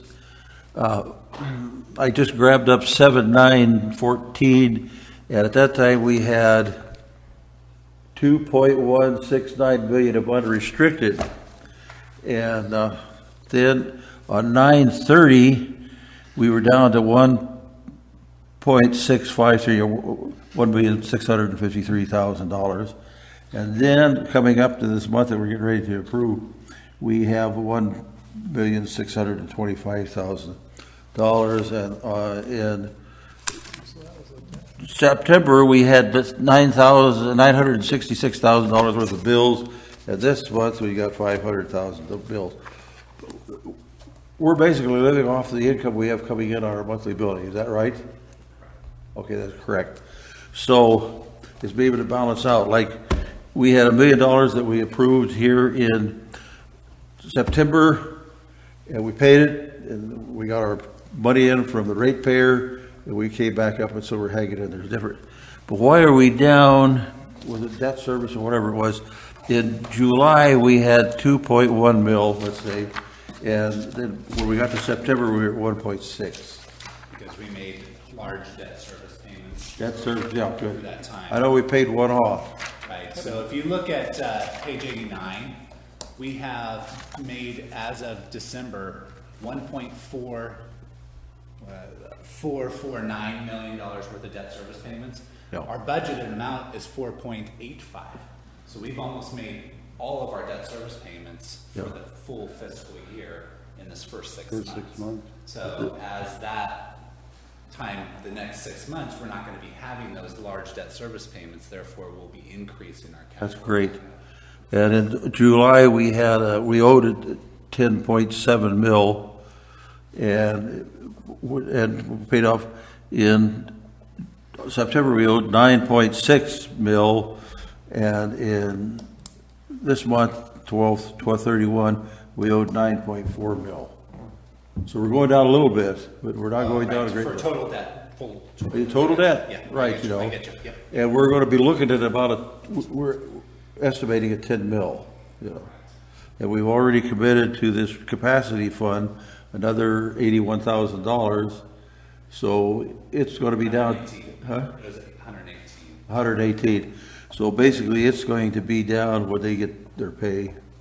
It's going to be down to less than $300,000 or some such matter, type of thing. And that's where I was going to come up. Now, the 572 is, as I understand, that's a reserve to help, was meant to be to pay off something at the end. Correct. A note. Yes. In 10 years or whatever it happens to be. It's, yeah, about 10 years now. Yeah, okay. Well, as I complimented Jim, and I like to compliment employees, don't misunderstand me, when they do well, like all of ours do, and I've done this with Kevin before, these are very readable. And what I'm going to be doing is I'm going to be going through and tracking to see what we have, just like I do here, there, and yonder. Anyway, thank you for putting this down and making some changes I asked, because it keeps us right on the right page. Thank you. Any further discussion on the motion? Is this the time, or, yeah, I wanted to talk about is this the time to talk about asking the board to approve cost accounting on the lake? Because I'd like to see we say we're going to wait a year to raise the fees when we have more information, so therefore I think we should start gathering that information immediately. And we have to give Kevin instructions on how to cost it out. I couldn't agree more. I think we need that. It's not an agenda item. Well- Do we need an agenda item to bring that up? To do what? Cost account the lake? I don't think so. They can. To do what? To do cost accounting on the lake. Is it just a board request or an agenda item? It's direction. Yeah, Start the clock today. we've added lots of reports at director's request. Our I just job is asked to for help it. inform you, so I don't think it needs to be an agenda item.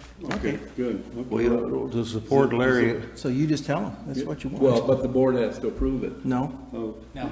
okay, I'll take, I can take it. it's a Larry report. okay, right. just like the one that I asked you about on the Okay, contractor. right. Well, I don't want to do anything The that only gets reason the I board. would agendize it, if we see some dissension in the board for that report, then we'll force you to make a majority decision. And I also would like to add the soft costs to it. Soft costs are hard to. I know they're hard, but Just make them up, Kevin. To what? To what? soft costs, the ones that aren't spent at the lake. I'd like to know, how much money, how much time we're spending on the lake here in the office. I think this is very important. I agree with you, it's important. But it may It's be a lot of work. It's a lot more effort right now, and punching this up, but that's one of the tasks of the IT manager, Enjoy that lake, is to you'll get our costs your back on it. Well, for individual Appreciate people you working saying that. electronic. Welcome. So then it's really easy for the staff member out there to go, okay, I spent an hour today, I'm starting lake work, I'm ending lake work, it goes in the machine, and it's taken care of. Do employees, office employees fill out time cards with a breakdown of what they worked on? Generally, yes. Oh, okay. Because I asked, Greg Not in says heavy detail. Greg says that he's doing it too up at the lake, right? All employees do fill out time cards, and they're all asked to break down their time. Their time? Whatever Right. Okay. The ones, But it's really for us, it's just based on departments, where they're putting their time into departments. So I guess the one, we could ask them just to account for it in department, the lake department, and try to get it more of the time, the actual time put into the lake department instead of just putting it as necessary. Right. I can probably request that. I'd appreciate it. the crews that work out of this shop up here, do they punch a clock or they just write it down? I have no problem either way. They write it down, and also it is tracked through a crew leader. Yeah. The crew leader tracks their time, and also and tracks it Materials, based on equipment. costing and what they're doing. That way if they're 2 hours here and 3 there or whatever. So when they talk to Doug, they put it down? Yeah, exactly. I'm breaking the harassment rule, winking. They only talk to me if I have George's permission. We're winking at Kevin, though. Okay, is there any more? Another suit. And let me kick it out. And Friday, we're Whole going to be nother doing training. that on daffodils. Sepp, I thought we'd have a little bag of daffodils. I thought he had never stopped carrying those in. So we're going to be putting them out all over the garden. I think I talked about that, but All other right, places. let's Okay, there you go. go back there you on go. point. You're on point. You're on point. There's a motion on the table. All those in favor say aye. Aye. Aye. All opposed? No. One opposed, Did you it vote no? passes 4-1. No, I just voted no. Have a guy in the lodge that does that every time. 4-1 with Bill being the dissenter.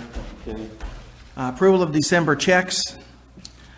We're going to be opening this up for discussion, but I'm going to just make a motion that we approve the general check fund number 47269 through 47426 for the month of December 2014, totaling $521,506.16, exclusive of voided check numbers 47292 through 47332, 47346, and 47381, and authorization of a similar amount allowing or adjusting for extraordinary budget or board-approved items during the month of January 2015.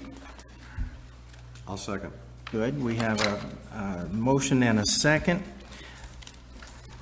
We can Bill, do start. you have any thank you. questions about the check register? Page 104, David Levy Forestry Services. What was that for? That was for the shaded fuel project work that we talked about, that we tried to accomplish a joint project with the private owner up there, and it didn't work out, but he did do some work on our property, so we reimbursed him for that work. But they didn't do any tree work on our property? That was a registered professional forester work.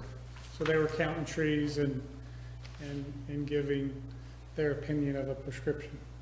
So that could go to the Resource Conservation District for their report? Could they pick that up? No, it doesn't go through them. No, I just meant the information that was developed by him. Can that be accessed by the Butte County Resource Conservation District when they finally finish up this forestry plan? We can get it to them, if whatever we have. We got value. Okay, all right, that's all I was asking. Yeah, we didn't get a full report. No, I didn't expect that you did. We kind of broke off the project. Okay. Thank you.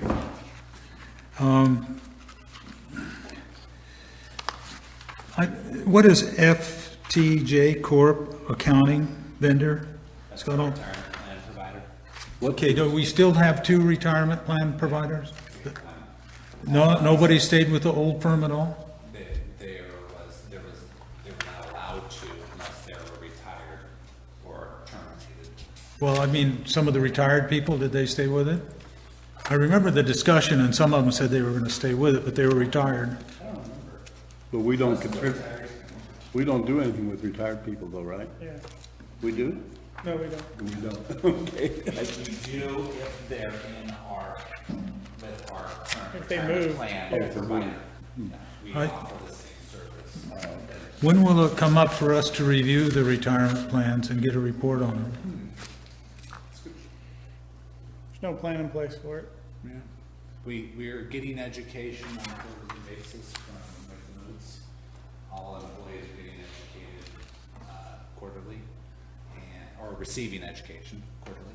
And we haven't had a scheduled time for the administrator to come in and give a report to the board. But It's been a couple of years, hasn't it, since we had a report? about a year and a half.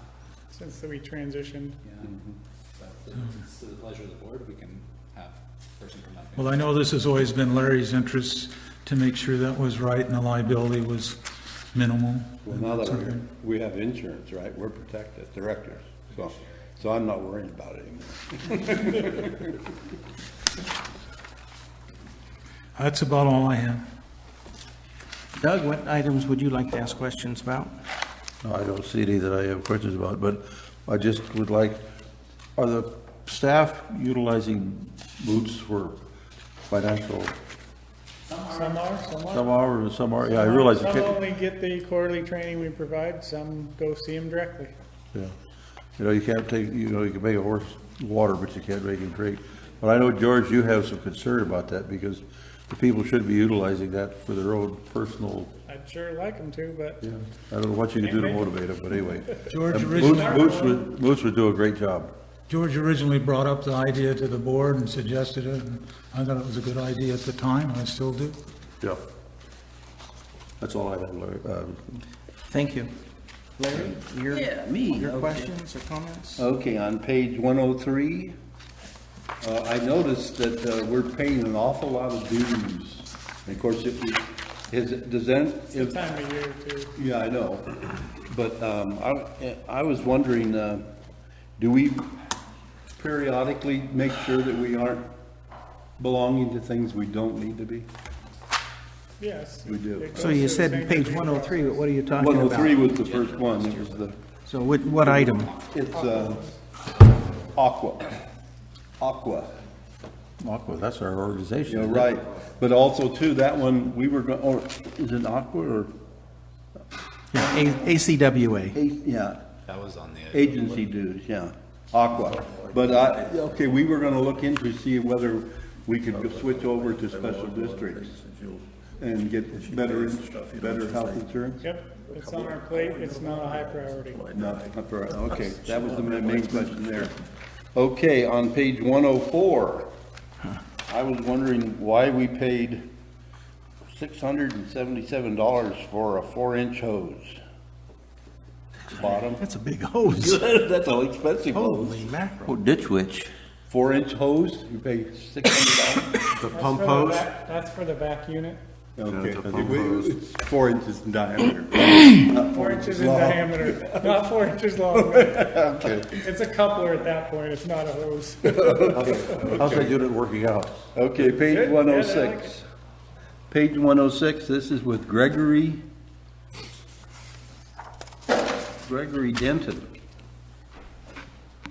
I don't remember that name before. Is that a new vendor? Gregory. It's a supplier. We bought a blowgun. Did we buy any Supplier. darts to go with it? What is a blowgun?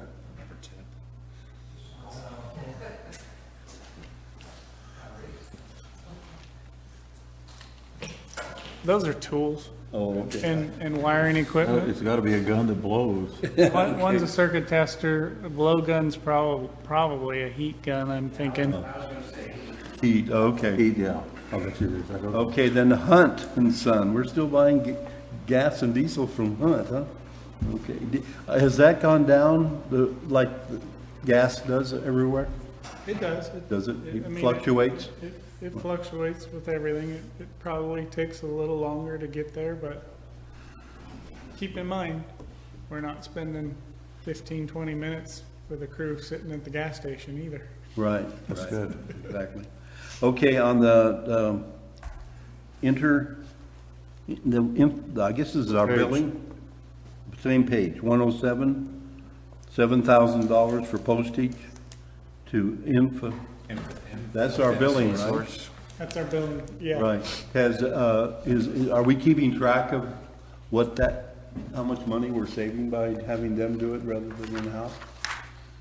Again, you're talking soft cost versus hard cost. Just remember too that we never went to full page billing monthly in-house. So It's hard to compare. estimate what the cost was. We don't have enough people to do it. Yeah, and it would have taken. We couldn't have done it anyway. Right, okay. So then there's no need to keep track of it.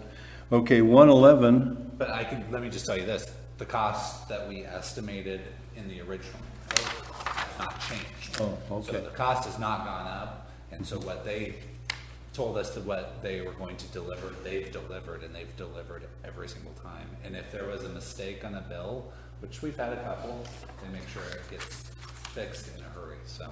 And we've saved by the bundling of the bills. They have the ability to take, if you have 4 meters, different locations, they bundle your bill to you with all 4 instead of posting 4 different things. they haven't done it completely with me yet. I still have one that's separate. Oh, really? Yeah. You get one that is bundled? I get, the others are bundled and then That's funny. one is by itself. Probably in a different name or something. No, it's the same name. That's weird. But that's a savings also that we want to be able to do. Right. For some reason, Billy Road the other ones are on Skyway. And for some reason, my Billy Road always comes at a different. I wonder if it's because you're on a different route and we send them at different times. Probably. Probably, yeah. Okay, the other question is here on 5-gallon container of fuel additives. What do we put fuel additives into? Diesel. Diesel. Into diesel? Is that because of the, It's mostly, I believe, for the backup generators. backup generators? Anti-corrosive and Keeps the fuel. breakdown, fuel stabilizers. Yeah, it keeps the fuel. Well, I fresh. thought maybe it had something to do Because the with fuel that has to sit air- there. That clean air thing, it doesn't. Okay. Keeps the fuel fresh. Okay. Page 112, I noticed that there's, under the US Bank, we have 10 different conference and meeting expenses. Yeah, so because there's hotels involved, there's different timings, so they come through at different times. She just bundles them all as conference and conference meetings and meetings, so that's the reason why. How far behind is this? Like, which ones would be in here? Would the Palm Springs one be in here? Wow, from September? That's what I was wondering. Have to be.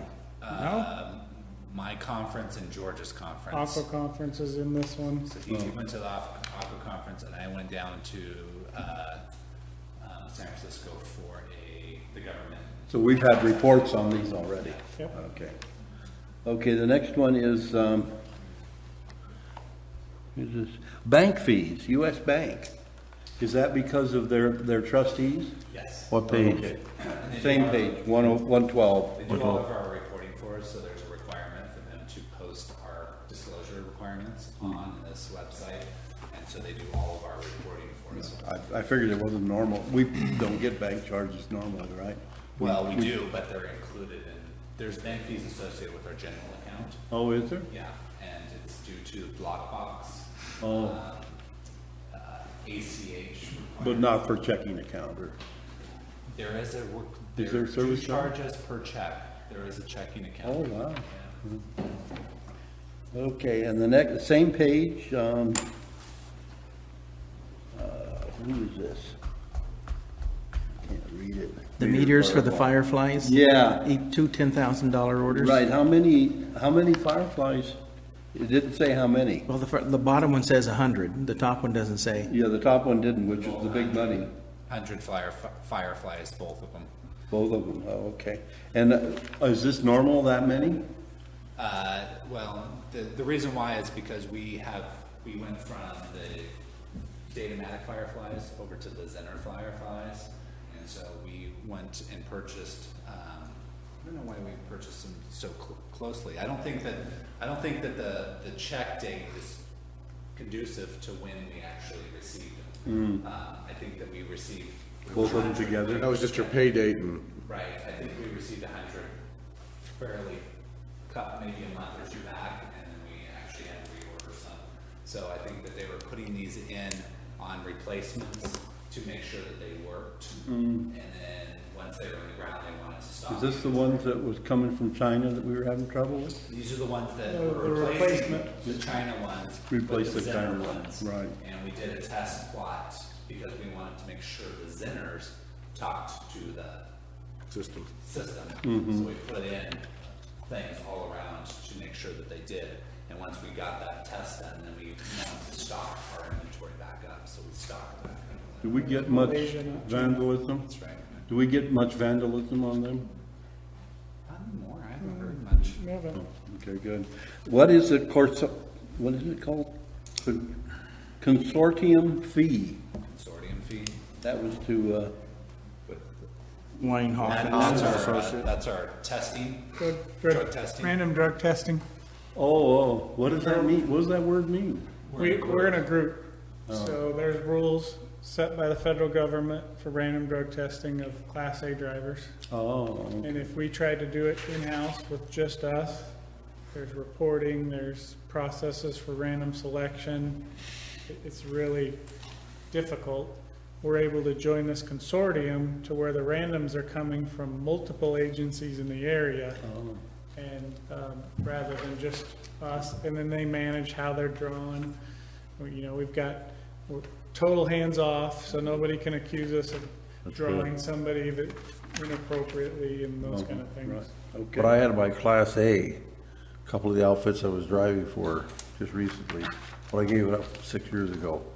It was all randomized, and they'd call you at 8 o'clock in the morning, and if you weren't there by 4 o'clock, you were positive. Yep. Okay. The other Is that thing. right? Yeah. You're a no-show, you're in trouble. How hard would it No-show, be, you're in trouble you have with this that. account summary? Oh, God, it's a mess. How hard would it be to add a year-to-date column on that? ADP in a bottle. So you want to see year-to-date? Yeah, this is numbers. monthly. Right. On what the On all of accounts them, on all of them, yeah. it would just be a separate report. You can't put it on this report? I can just add it to the next page. Oh. And just make another report that has the account summaries based on the I'd dates. sort of like them together so you could have something to compare. Like a column next to it? Yeah, a column next to it. Yeah, it's a can report out of the system, so for me to add it, Oh. take. We have to wait for that IT guy? We'll just make you go back and forth. Make me go back and forth, okay. That's all I have. Tear Thank out the you. page and then fold it. Right, okay. Seth, do you have questions to bring up? Page 104, concepts and controls. What was that pump? That's our SCADA contract, Okay. and they did a zone pumping upgrade. Okay. Page 106, Harper and Associates, did we do that one? Is that one of the final payments for Tank A rehab, 1786, 85? 6. No, that may include some of that, but it also includes the design work for the twist. Night, Jim. Thanks, Jim. Hi, Jim. Bye, Jim. Okay. Harper. Page 111, the depot, 1,182.50. That was employee incentive program. That was lunch. That's who we. Safety awards lunch. Oh, That's the who depot catered it. provided the food. I was thinking the depot in Orville, and I'm like, I don't think that's open anymore. Oh, Magalia Depot. yeah, okay, Yeah. okay. And then Zenner was the other one. You don't that I call said. it the The brewery or Good. something. It's a brewery, not a depot anymore. That it? I'm good. I have no questions. We have a motion and a second. All those in favor say aye. Aye. Aye. Any opposed? None. 5-0, unanimous. Harmonious board. Director comments? Bill, you would like to make a comment? Yeah, it's on committee appointments. I think we should change the way committee appointments are made. Ken's on 8 committees last year. He's on 8 committees this year, and other committee members are sprinkled out.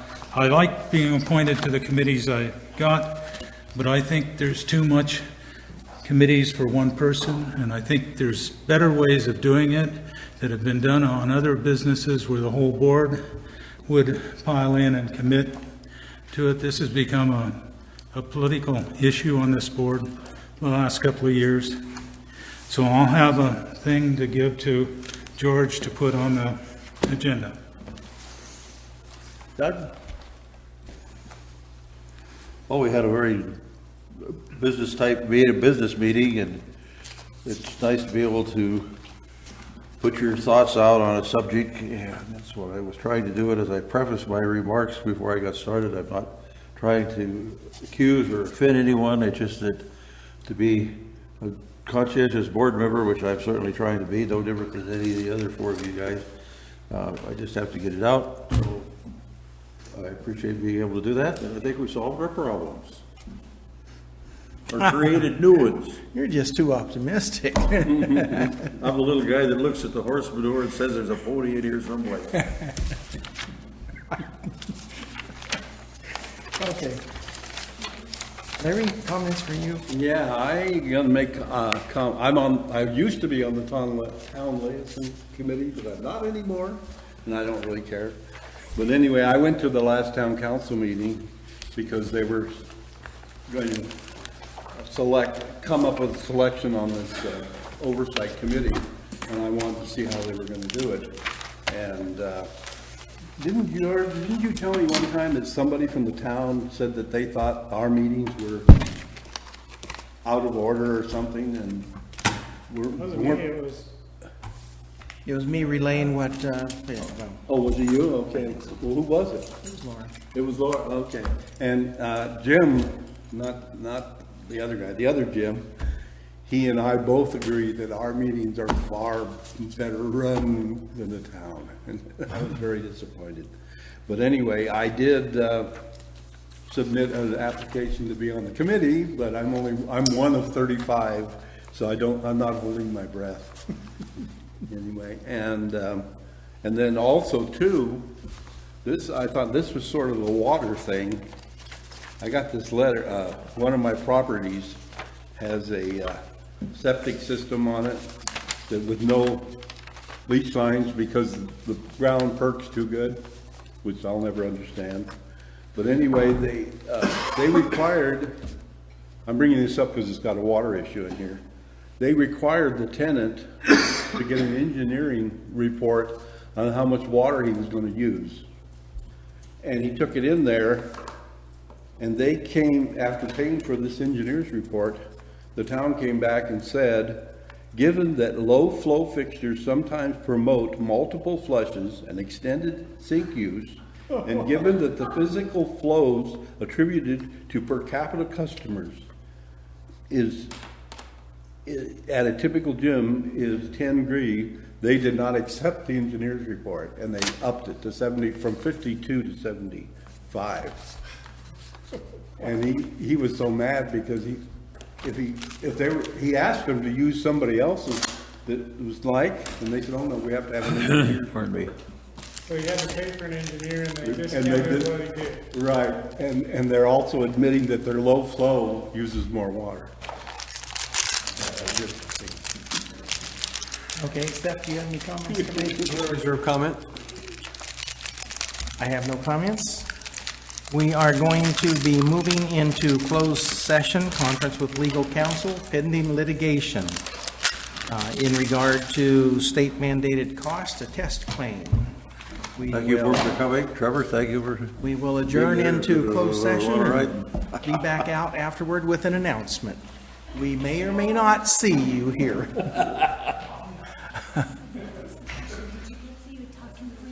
I did. I need to call you and talk to you about them.